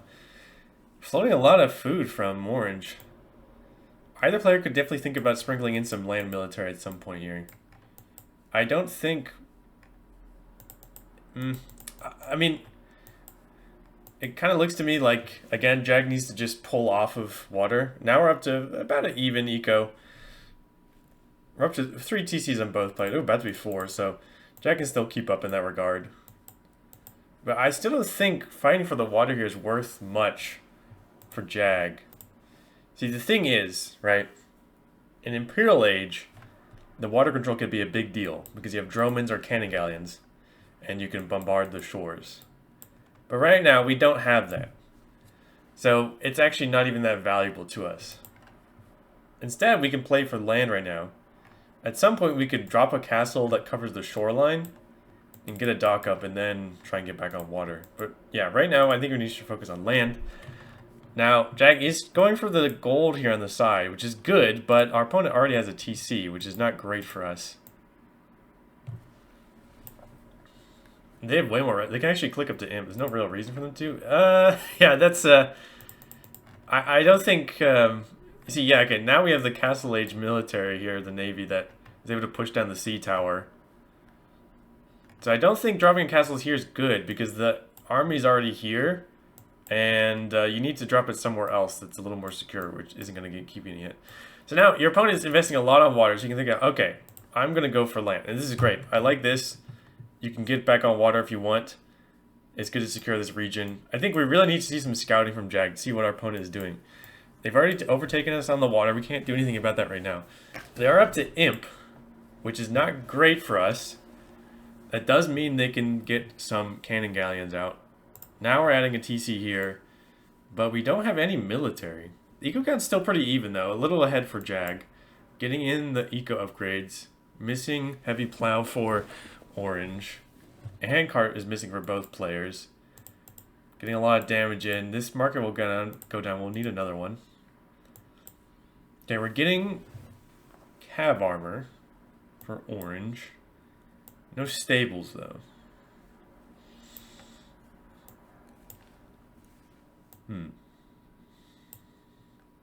What's the army going to be? Getting gold mining, or sorry, stone mining.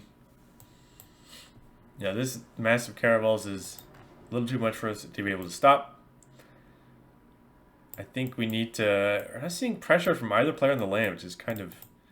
We see a stable now, but... Actually, just a barracks for Jag. We need to add some more military. You really need to go do some scouting. I really like this outpost, but you need more vision. You actually can see your enemy's TC, which is good. Good news for you. Or not good news for you, but good news that you know that. Pulling a lot of wood. And we have 5 TCs, but they're not really all working. Add another TC for orange.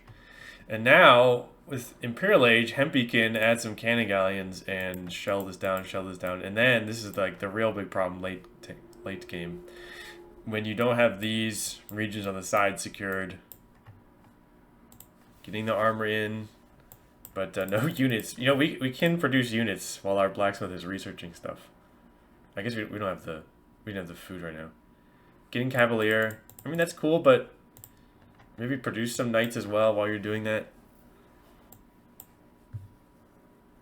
And now, Orange should make sure to scout all of the shorelines to make sure that your opponent cannot get back on water.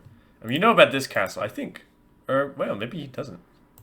I thought he had seen that, but I guess he doesn't know about that right now. Oh, okay, we're coming forward for a castle, I think, but we run into a castle that our opponent has. Manless could be a good option here, but we only have one castle to produce out of them. Oh, this could go deny this castle. Oh, but Jag doesn't know about it. Oh, that hurts. You could go scout for the vills. You know there were vills here. We're getting skirmisher, which I don't know what that's for. Elite skirm, rather. Defensive castle here, okay. Oh, if those just went and pursued the vills, they could make something happen, but now the castle's going to be up. Handcart coming in now. Chemistry for orange. This market will go down. We should add another one. And it looks like a similar situation. At least Jag is on here, but we're going to add another castle, but our opponent has a castle, and we know about that. What? We can't push this back. We're not an imp. Loading a lot of wood. This looks like a similar situation to the previous games where, again, Jag does a good job of defending, like keeping himself safe, but he gets stuck in a corner and then he never breaks out. Again, this is like kind of all untouched. I mean, this has mostly been untouched, right? Like, we haven't seen any damage to this, but your opponent has a tech lead. They know that they at least have this. You see this now that your opponent has this too. And they have the water control. So the cannon galleys are going to come out before too long. Or maybe we'll just get a treb. We could definitely get a cannon galley out though for orange. I mean, he knows about this castle. That would secure you even more space. But I guess a treb is good for this. And green is kind of far off. Selling now Putting a lot of wood, needs more farms. See, now he's out of gold. I mean, this is like all he has for gold. And it's kind of awkward. And we're going to lose this.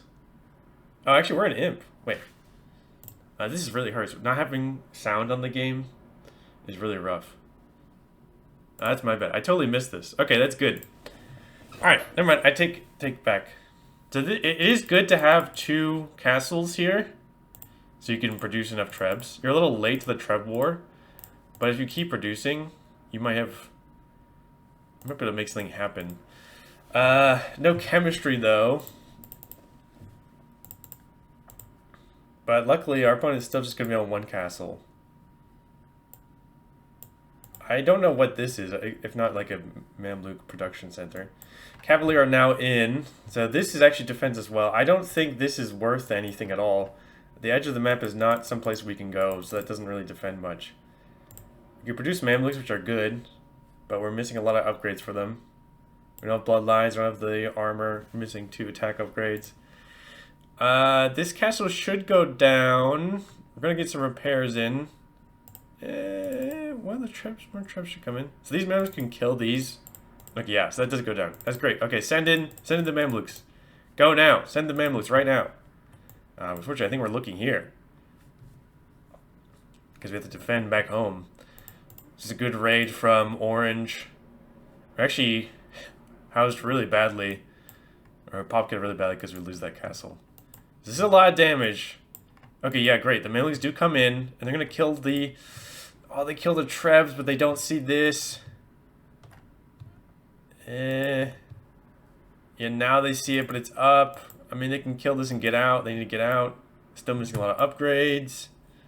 We lost a lot here, but still not that horrific. 99, about to be 100 eco. This Cavalier is a problem. Getting chemistry in. Okay, now we have a cannon galleon. Let's see, where is it? Oh, it's being produced. So this should go straight for this castle. Okay, the Treb's gonna go in here. Alright, this is actually good. You're gonna lose this castle because you can't stop this cannon galleon, but you're gonna push your opponent off of this side, which is good. They do have this side, and they're gonna keep producing Cavalier. But if you get to a big Mamluk mass, you can still make something happen.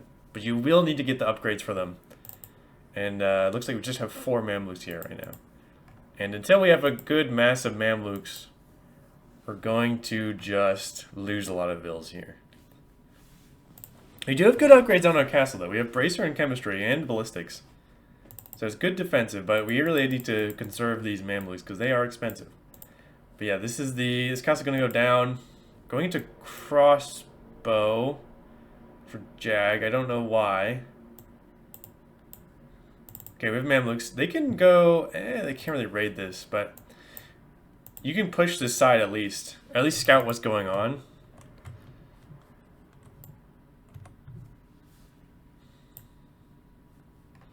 More raids here on the side.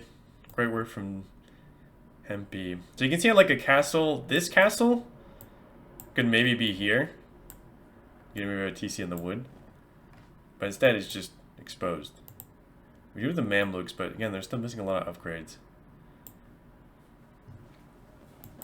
Okay, the Mamluks are going in. That's good. Let's go scout over here.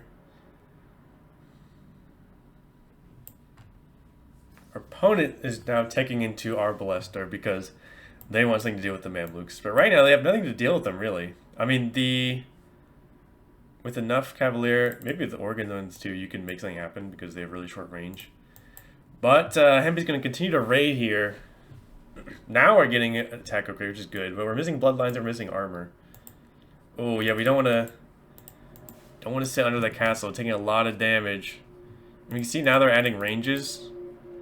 You think about they're probably adding our Blister. So stand ground these Mamluks and kill this castle. Outpost going down now for green. Yeah, now this TC is going to die. We can TC at the back. It's kind of awkward, but that's at least a little more safe. And now we have Arbalester, we have Bracer, we have Chemistry, and we're going to push back the Mamluks. Getting elite Mamluk. Ooh. Okay, we do have Bloodlines. We're getting most of our upgrades.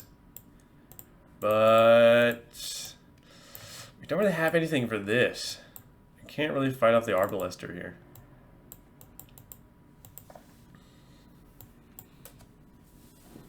Yeah, we only have 3 Mamluks now. I mean, we're getting some kills, which is good, but the organ guns peppering them as well. Ooh, even a kill on the Treb with the cannon guns there.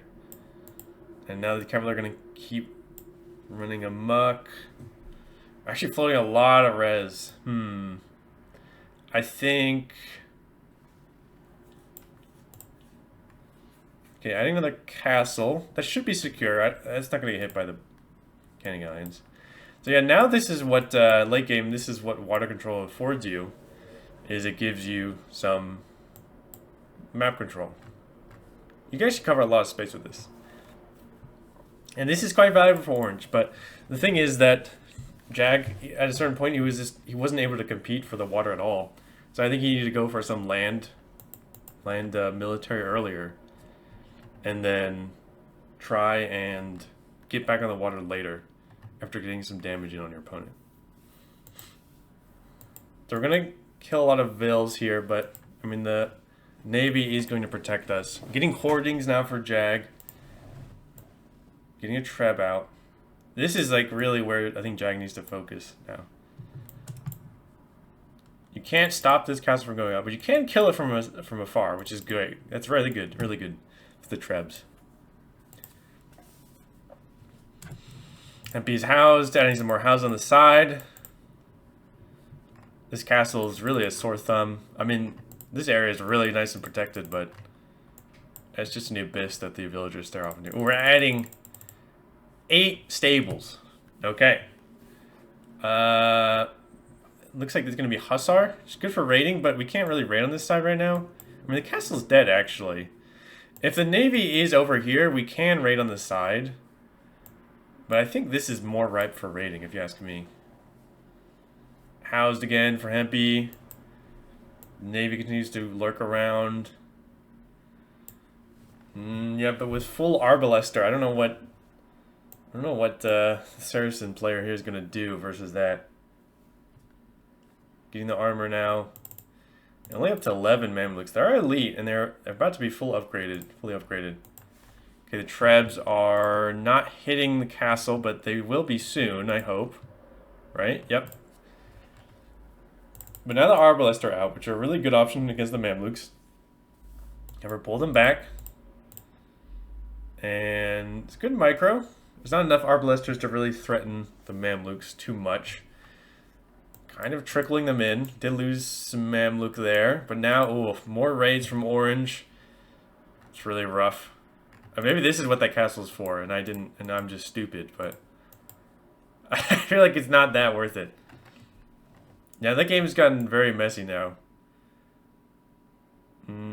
But this advantage is still heavily in Orange's favor, I think.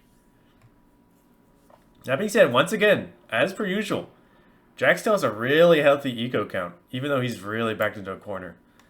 Problem is, like, what can he do with it? Now we're up to 29 Arbalester. We don't have anything against that. We could try and overwhelm them with Light Cav, I guess. It's not a terrible option. Now we're going to lose the Trebs. You can see now they're packed. They have terrible Pierce armor. They have 150 when they're unpacked, which is 8 right now. We're going to kill these Mamluks, and now we're finally going to get this castle up. I mean, now we're seeing bombard cannons. I could have made those earlier to push the castle, but, you know, that's fine. It's good to hold this position. Oh, sorry, that's from green. My bad. Where are these being produced? It won't tell me until they actually come out. Okay, being produced here. Yeah, but now the Arbalesters are in. We're going to cause a lot of damage. I mean, we have a lot of villas on farms. Okay, any Hussar, murder holes, masonry, great defensive techs. We can actually snipe the Treb from the side. Yeah, now we have big Arbalest mass. So I don't know what Jag's response is to this. Some more raids on the side. Yeah, I think Jag needs to find a way to push out here on the side. Stop the raids and do some damage. When you have a It's not a lot of army, but it is army that could do something. And you could maybe drop a castle like over here where the cannons, galleons could not get to them. Adding a whole bunch of stables. Blast furnace coming in for green. Final attack. We have Hussar now. Oh, okay. Release them all at once. But now we have a castle for orange. And I think these are just going to get shot down. Try and collapse on them from the sides. We're going to go for the Treb. I mean, this is good damage. Look how much res Hempy has. This is not that bad. Although, that being said, I mean, this is a lot of Hussar. Actually, maybe I spoke too soon. You know, we're missing armor, so the Arbalester died pretty quickly, actually. Ooh, okay, but now Hempy's going for another Fort Castle here. Now he's squeezing on the other side as he's losing ground here. You should bring the Navy over. You can kill some of this stuff. You might want to also just stonewall this side. Okay, yeah, now this Navy's coming over, but there is still a bunch of Hussar. I don't think they're going to get to the Vills, but they are going to kill a lot of units. Okay, now we have a bunch of Hussar on this side. See if... Ooh, Jack's going around the side. Okay. Now we have a castle up for orange. It's going to shoot down the TC, and we can make some Trebs or bombard cannons or something. We do have Trebs out for green already, so we can shoot down this castle. Once again, actually, Hempy's struggling a lot to kill off his opponent here. I kind of like Jag's odds now. Still a healthy eco count. And it actually kind of helps you. Oof. Has good snipes on the Trebs, but can make more. And yeah, that just dies. But now we push back here. Nothing to kill this castle. Oh, look at that. 6,389 HP. I believe that's between masonry and hoarding. Or, a lot of idle vills. You need to fix that. Yeah, now the bombard cannons are going to be a problem for us. I guess we don't get Hussar as Portuguese, huh? Yeah, we don't. We're actually kind of out of gold? We need more vills over here.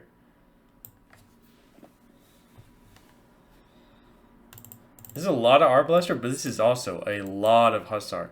And now, the momentum's kind of behind Jag, I would say. Like, your eco's untouched. You're about to kill this castle. You have a lot of Hussar. Your opponent's running out of gold. They're not on Halb right now. I think maybe you just have to go full Halb now. As green. Halb, Arb. Or sorry, as orange. I mean, this is a lot of Arbalesters. And it's good, but... You know, your opponent can just keep making Hussar. And eventually that's going to kill all of your gold units. Right? We're suffering from a lot of overkill here. Yeah, pull back towards the Navy, that's good. The Caravel's actually pretty good as a sort of scorpion replacement. Oh yeah, now we got the raids here from green on the side. This is really bad because this is all the gold for Hempy. Hussar coming in, doing a lot of damage. Mamluks doing a lot of damage. Trebs can kill this TC. There's no army at all for orange. Now we're going into hit here, but we don't have any siege to kill the castle. Now producing siege workshops. This TC is going to go down. All these bills are going to die. Ooh, I think... Okay, now we're thinking about walling on the side, but we're walling ourselves away from the gold. So we're going to make full trash. We don't have any Halbs, though.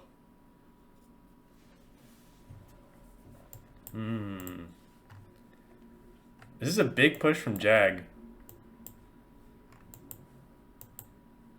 Arbalest is going to kill... You see, look how many stables there are. There's 8 stables. If there's anything Jag's really good at is getting a lot of stables out and just producing Hussar over and over and over again. You see, like... Obviously, these aren't great trades here, but, like... Hempy doesn't have any access to gold. And he's going to be completely out of gold units. He's not on Halb. I don't think he has any of the upgrades. Yeah, he doesn't have any of the upgrades for that line. And we just have more and more cav it's just completely untouched back home. This is far back enough that the Navy can't deal with it. And now, yeah, he's going to start walking across the shallows here. I don't know if that's intentional or they're just following the units. And we're losing our Arv mess. Now Orange is like really in trouble. We're down to 95 vills. We lost the relics. We lost access to gold here and here. And I mean, Navy's here is good, but they actually could probably fight this back with the Mamluks. We have a lot of Mamluks now. 24 Mamluks for green. Okay, now we're getting up to pikes, but kind of behind. We're really far behind. Jag really needs to go and fully secure this area. Kill all of these buildings. Drop a TC, drop a castle, whatever. And needs to really gun it before your opponent's on help. Like, there's no castles here as well. Oh, there's no castles at all. You gotta go for the kill, Jag. You can't give your opponent any more space. Stop wasting time here. Go for the kill. Go for the vills. There's no army. There's 18 army out for Hempy. We're just on pikes. Okay, we really need to secure this area.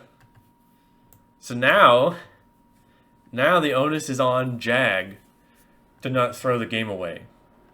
He needs to really put the pressure on.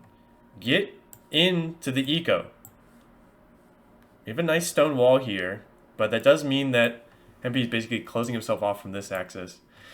So now, Jag is actually going to have access to all of the gold. That means he can also get back on water if he wants. There's like no navy anymore. We lost all the navy for the Portuguese. This is a lot of army. Oh, and the GG is called by Age of Hempires. Wow. So this is kind of what I was thinking. Oh yeah, so we did actually get in here. Where did those come from? Actually, I'm kind of curious. Oh. So this is another interesting thing. These shallows, we lost the navy for Orange. We didn't have any water control anymore. And there's also a hole here on the side. Always awkward. But this is kind of what I was thinking about. Like, from the previous two games.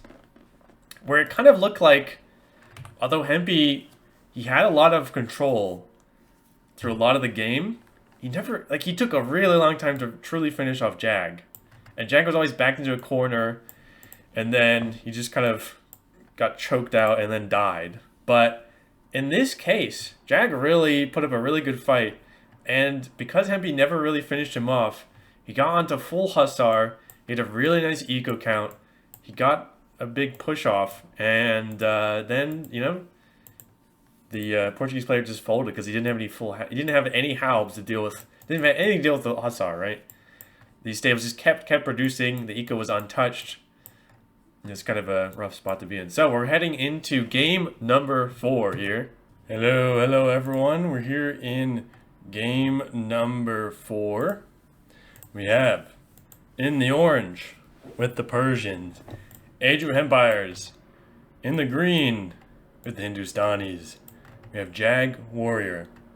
We're on Bay, also known as Pants. So this is still match point for Orange here. Age of Empires. If he wins this game, he wins the whole thing. However, Jag won the last match. And so, all he has to do is win 2 more games, and he will win the whole thing. Now, I think we've sort of seen a common theme in these games, which is that, in general, Hempy, he kind of gets a lead early on. He gets a lot of aggression in, sort of puts his opponent back into a corner. But it sort of takes him quite a while to truly finish off Jag. And then Jag has an opportunity to come back into the game. Now, we didn't see that until just the past game, but I think that certainly means he has a very good shot. So we'll see how things play out this time around.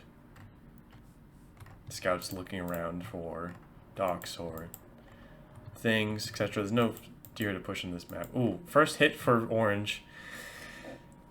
No, you don't want to take that engagement as green because you've already taken damage. So you're going to lose this if you just fight this straight up. It's definitely not worth it for you. You can bring in a Vil if you want. Even things up. You might see these sheep being stolen. Okay, the Vil comes in, more damage. Except, This is kind of messing up Jag's builder. We have 0 on wood right now. Lumber camp is only just being built. Meantime, orange back home, already chopping away. Ideally, I think we want to have 4 on wood right now. We have 8 on food, which is a little too much. So both of these civs have something of a bonus to their vil production. Hindustanis, they get cheaper vils, and the Persians have a faster working TC. They also have docks that have extra HP. Their TC also has extra HP. Wait. Okay, I was gonna say, if that's a lumber camp, I'm like, what is that? But that's a house. That's perfectly fine. The faster working TC, of course, means you can get out more vils in your opponent over a long term. It does mean that you research slightly faster, so you actually spend less time researching, for example, the age techs, or like Town Watch, or wheelbarrows, something like that. So that does add up over time. Uh-oh, ooh, okay. We're just fine. That was a little dicey, but it looks like we're fine. We do have the dock out first for the Persian player. This scout is roaming for Dockingville, but it's low HP, so I don't think it actually can do anything. But we'll see. So I don't know between Hindustanis and Persians which has a better eco bonus. Like which one, if you just sort of... Like if you both boom up equally, and we're just looking at the difference in the bonus, I don't know who would win out. In general, when you're up against the Persians, they have a better eco, like just straight up, without like being untouched. So you usually, some amount of pressure is put on you to attack them at some point. I think I've especially seen this on this map, where it doesn't take too much to wall things up between the edge of the map and the wood line. It's pretty nice and secure. You get some presence on the water. And then you just go up to castle, then you're really in a really nice spot as the Persians. Now the Hindustanis, they do have very nice camels. I don't think, I think it's that their camels attack faster. And of course they get the Imperial camel in Imperial Age, which is sort of a nicer, it's a more powerful version of the heavy camel. I think they don't have any knights though. Yeah, they don't have any knights. That being said, in theory, they should do very well against the Savar if you get to Imperial Camel. Usually, I think... Oh, no. Okay, we did lose that bill. Oh, no, and the board's going to go away. Oh, that really sucks. That's rough. You also really don't want to be... Oh, no. Okay, well, just say cut your losses and you still want to gather from that board. We're going up to Feudal Age first for Hempy. So, now, if you're Jag, obviously this isn't good, right? But if you assess the situation, if you see your opponent's going on 2 docks, which he does like to do, and you see he's up to Feudal first, and he has Persian docks, which he has double the HP, you think, okay, I cannot contest water. Maybe I can get a couple fires out, maybe a demo, maybe kill some fishing ships. That would be good. But you cannot contest this water. So what you have to do is adapt and be like, all right, things are a little messed up, but if he's going to invest a lot in water, I don't do anything on water, I can make something happen on land. Could be scouts, could be archers, probably not fast castle because you don't have the res for it. But I think you really cannot contest this at all. You're so far behind to Feudal, and your opponent is Persians. They already have 2 fires out. So I think that would be the biggest mistake here.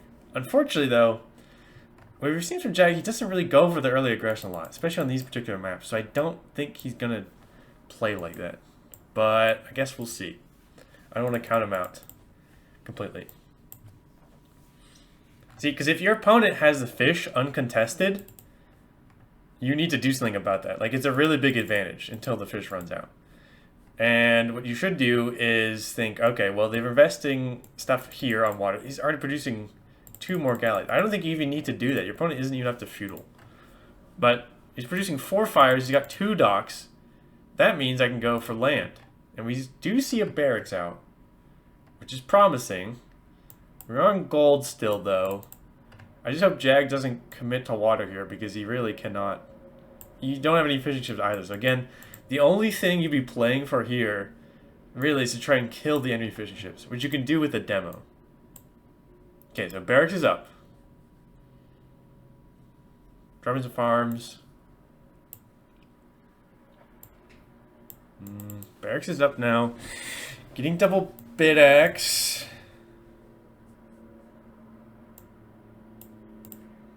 We're not full walled yet for orange though, so I mean, there's still could make something happen.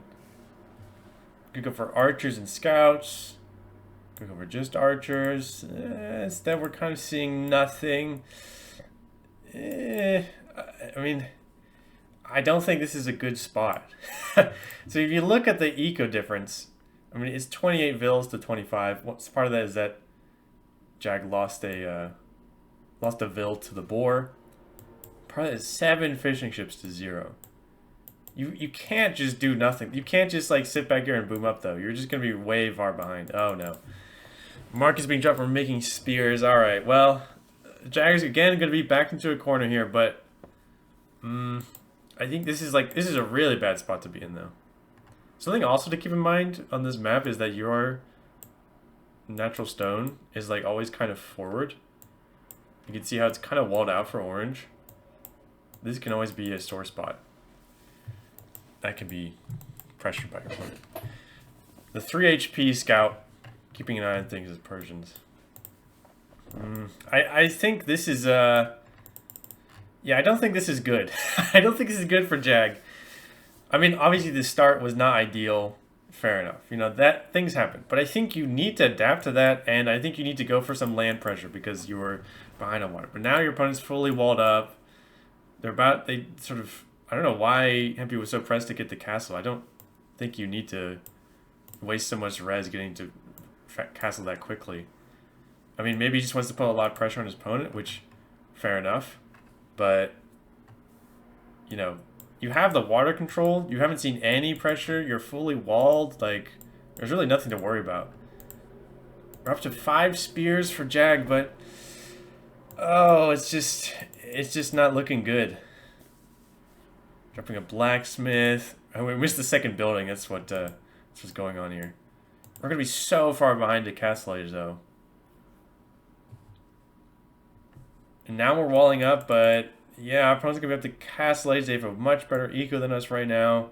I mean, the fish will run out, but we could even you could even think about fish trapping if you wanted. You have a lot of, I mean, you have full control of the water, right?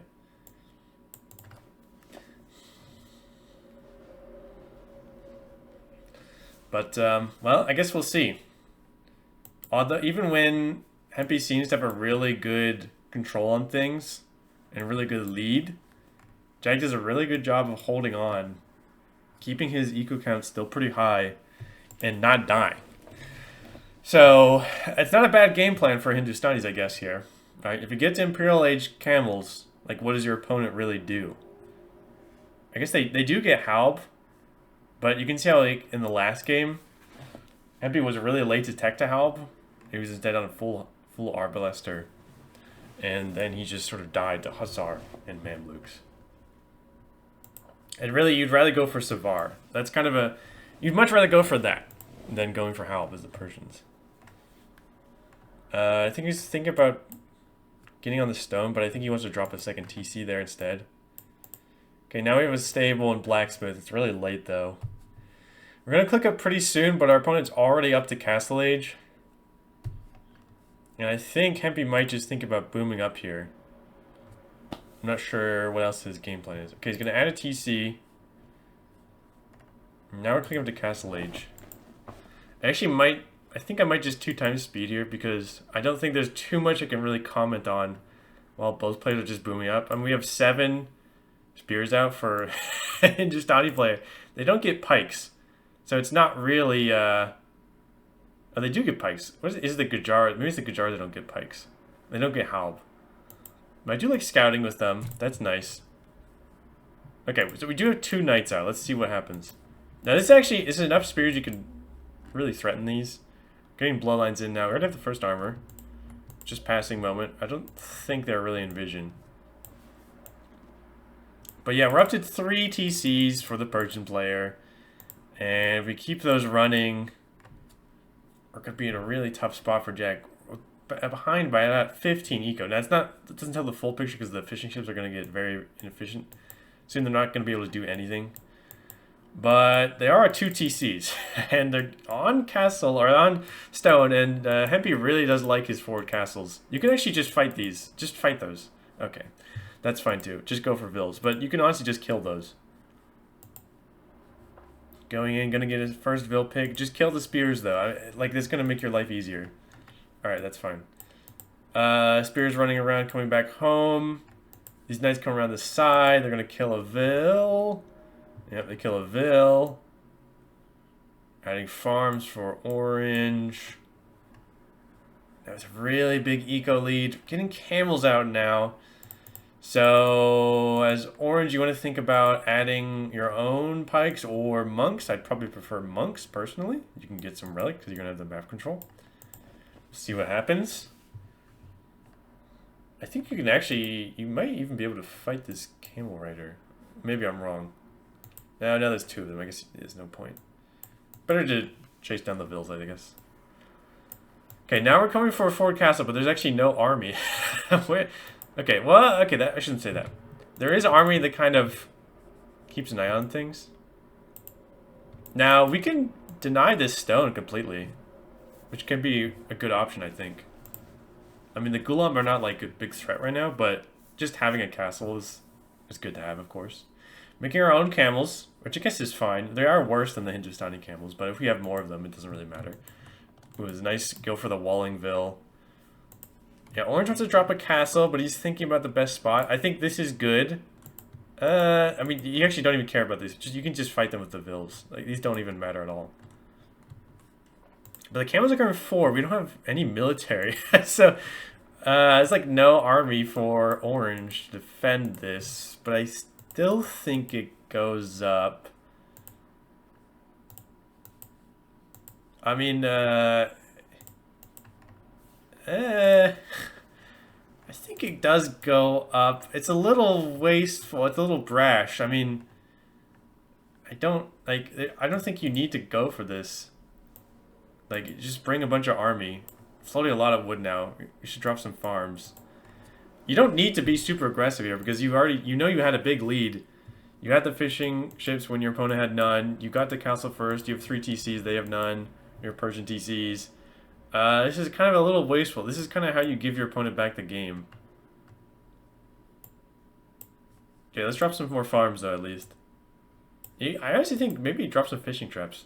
It can be a little dangerous, like losing fishing traps is really bad. But I don't think it's a terrible option. Yeah, now we're like trickling in our army. Okay. Spears are gonna whack this castle. We still should be able to make more army than our opponent, though. We have a really big eco lead. But, okay, now we're going on to range. Get some archers out for the spears. Which I guess is fine. I mean, there's a lot of spears. I think a forged siege would honestly be better.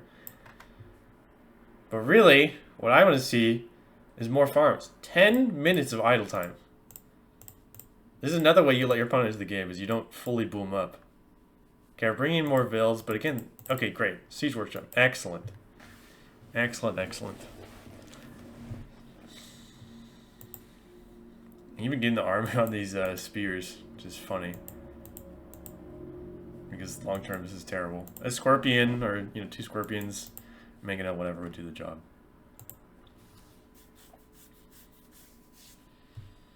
See, the opponent's army is 2 camels and 9 spears. And now we're on 3 TCs.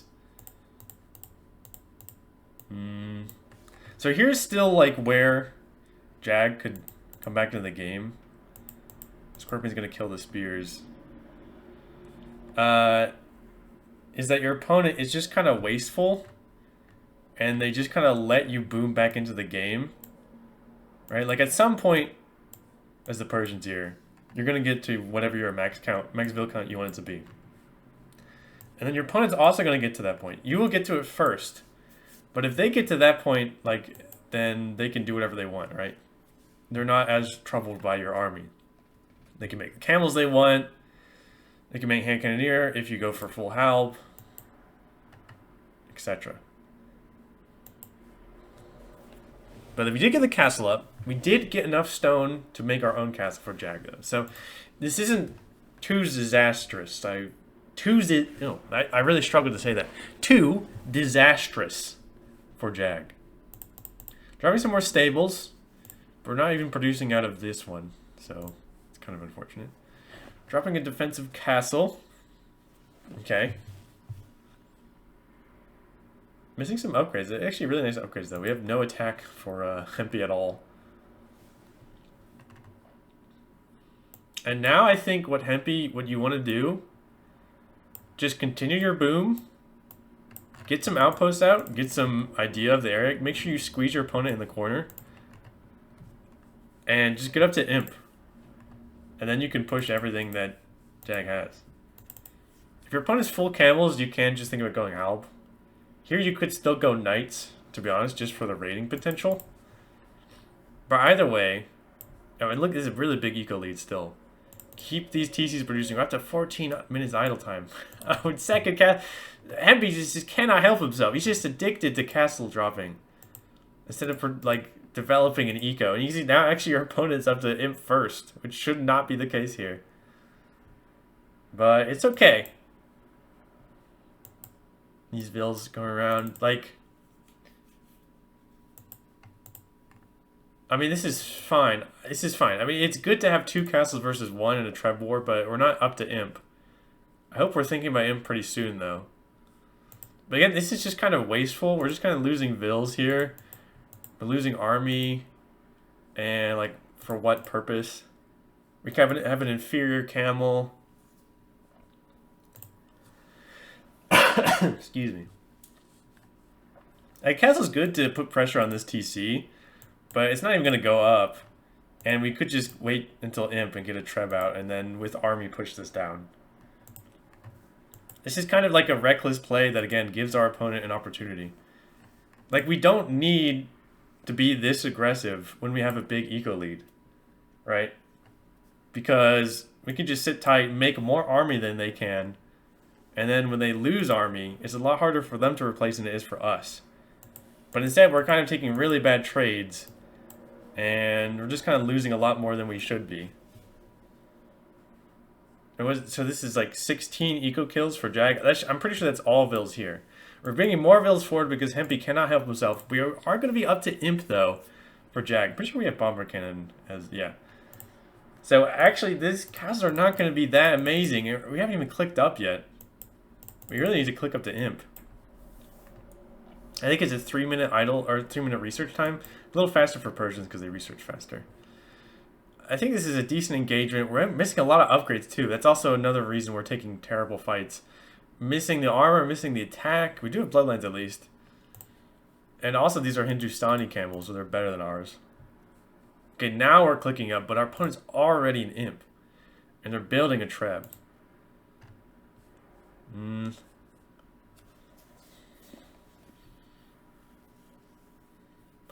I think now is the point where you... Oh, that's kind of awkward. I was going to say you go to Halb. Excuse me. You go to Halb. I know it's kind of awkward because your opponent can make hand cannon now, but you don't... Like, it's going to take them some time to get them out.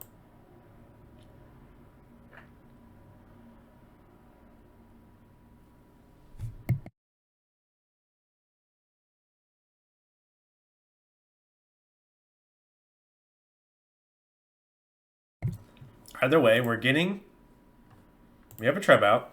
Should probably make another one. I know we want bomber cannons, but you know, more Trebs would be nice right now. This castle might go down to the camel as well. Still, we're missing upgrades. Okay, now we're getting upgrades in. I don't know. Age of Hempires again. He's playing a little reckless here, which is really what Jag wants.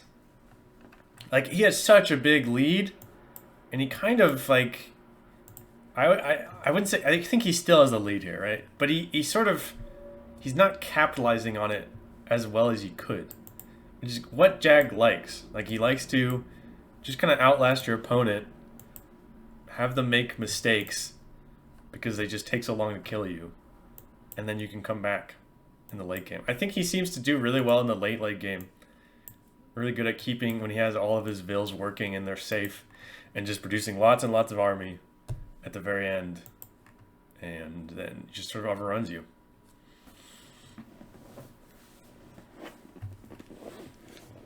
This castle's going to go down. I think this is like this castle was kind of a waste. And was kind of overextending by Hempy and sort of costing too much. Now he's pop capped. Now we're getting chemistry. Okay, it's good. We're getting a Trev out. We can get bomber cannons as well to snipe the enemy Trev, which is good. Now, one thing that is going for Hempy is that we actually don't have the res to get heavy or Imperial Camel for Jag. So it's not a huge deal, and we should still be able to outproduce the enemy in terms of units. Jag could also have thought about expanding out at some point. Okay, but now we are getting heavy camo. That's going to be a problem. We don't have heavy camo on the way. Fighting before the upgrades come in, though, is not great. I mean, it's under the castle. We're going to lose a lot from both sides. A lot of really low HP camels. But the Hindustani camels are just better. Actually, it looks like we have husbandry on... Yeah, husbandry on the orange camels, but not the green ones. As castle goes down... Now this is kind of awkward. Making hand cannoneers, but I don't know why. Opponent doesn't have Halb.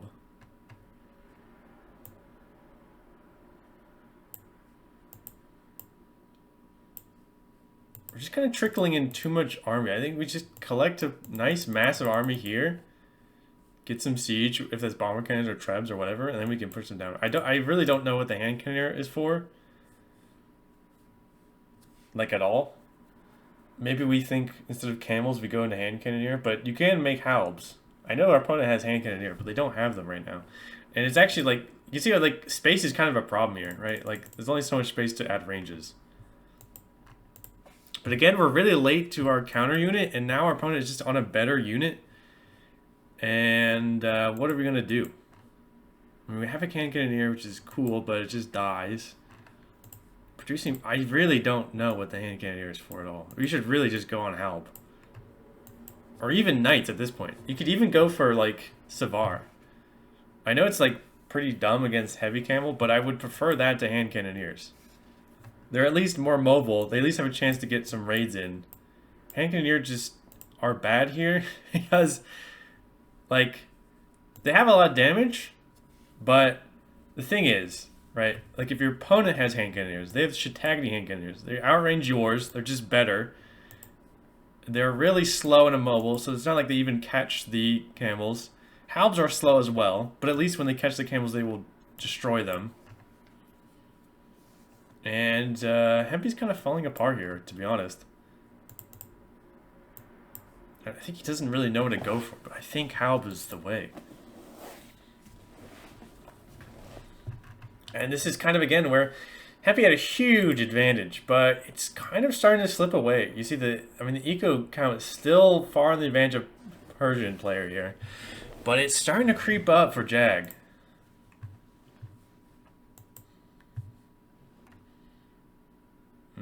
See, like, we're trying to micro down the camels, but just the kangaroos are not that good here. And they're very slow.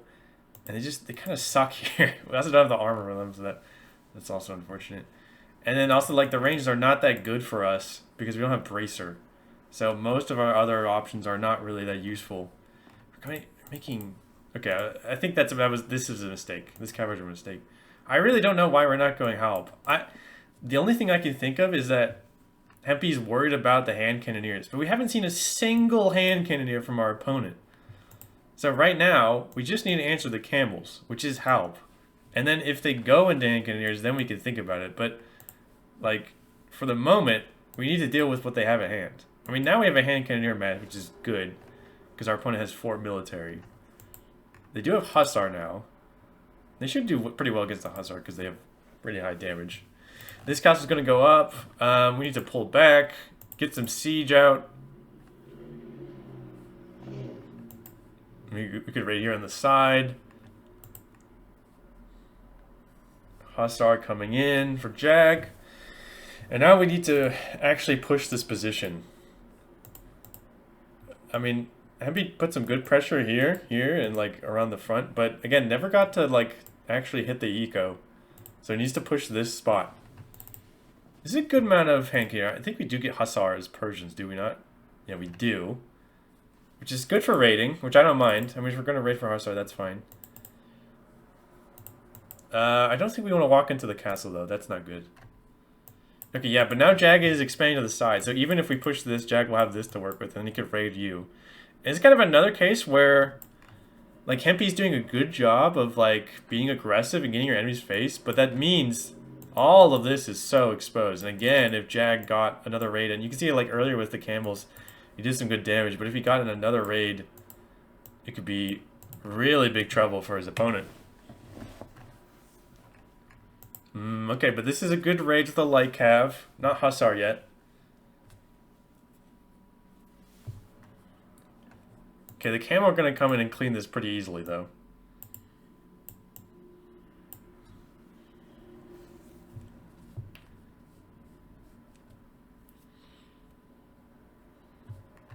Handcannons get some good shots. Hussar going to collapse on them. About to be 200 pop for Hempy. This is a good sort of choke point. Get some good shots off, but we still need to push this position.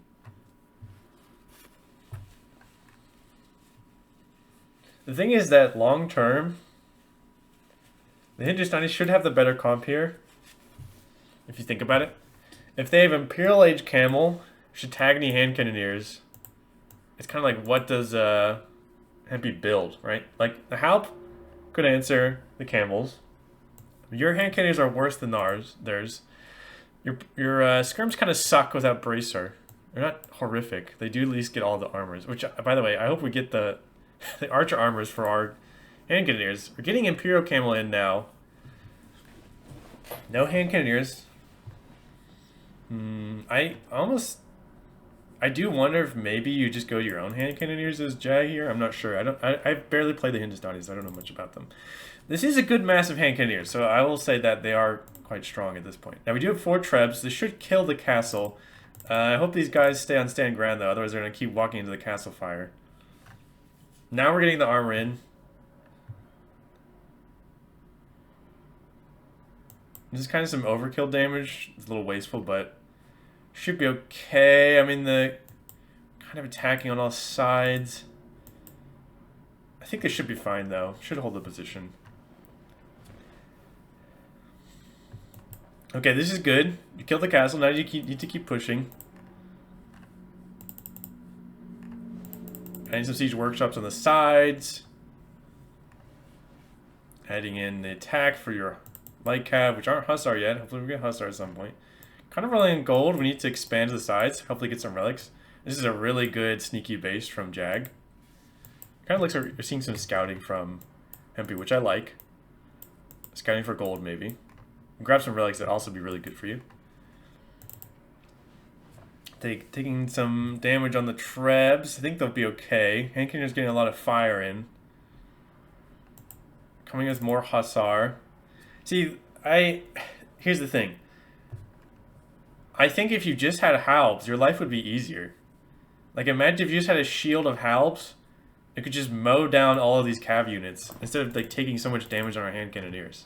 This is also more expensive because these are gold units. Halbs are trash, of course. We are getting rams though, which I do like. I do like cat ram. Siege ram could be good, especially if we had Halbs.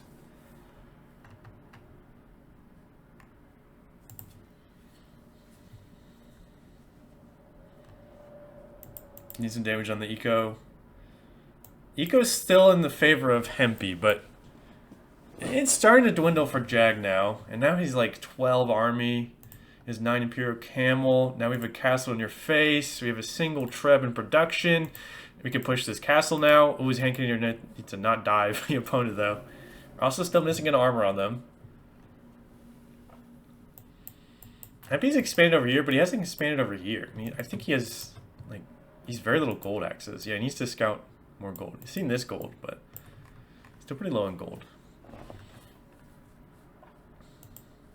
Jag going around the side. Any more stables? I actually have like no gold now. Jack can think about going to the sides now. Look for some gold. He's seen this already. Okay, now this is a pretty deadly push now. 60 army, 58 army, about for Hempy. This is a good wraparound on the camels. Killed 2 of the trebs, but there's still 2 standing. So the cows are going to go down. And that was kind of the main protection for Jag. So now I think his main ego is going to get hit, which is really... This is when things look really killer for Hempy. I still think a counterattack at some point. It's a little, maybe a little late at this point, but counterattack back here would do some damage. And here especially. This has a castle, of course, that's well defended.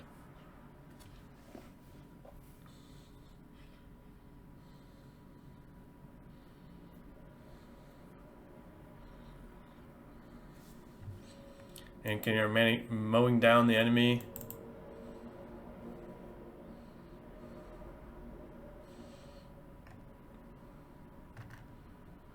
Gonna lose a lot to the TC.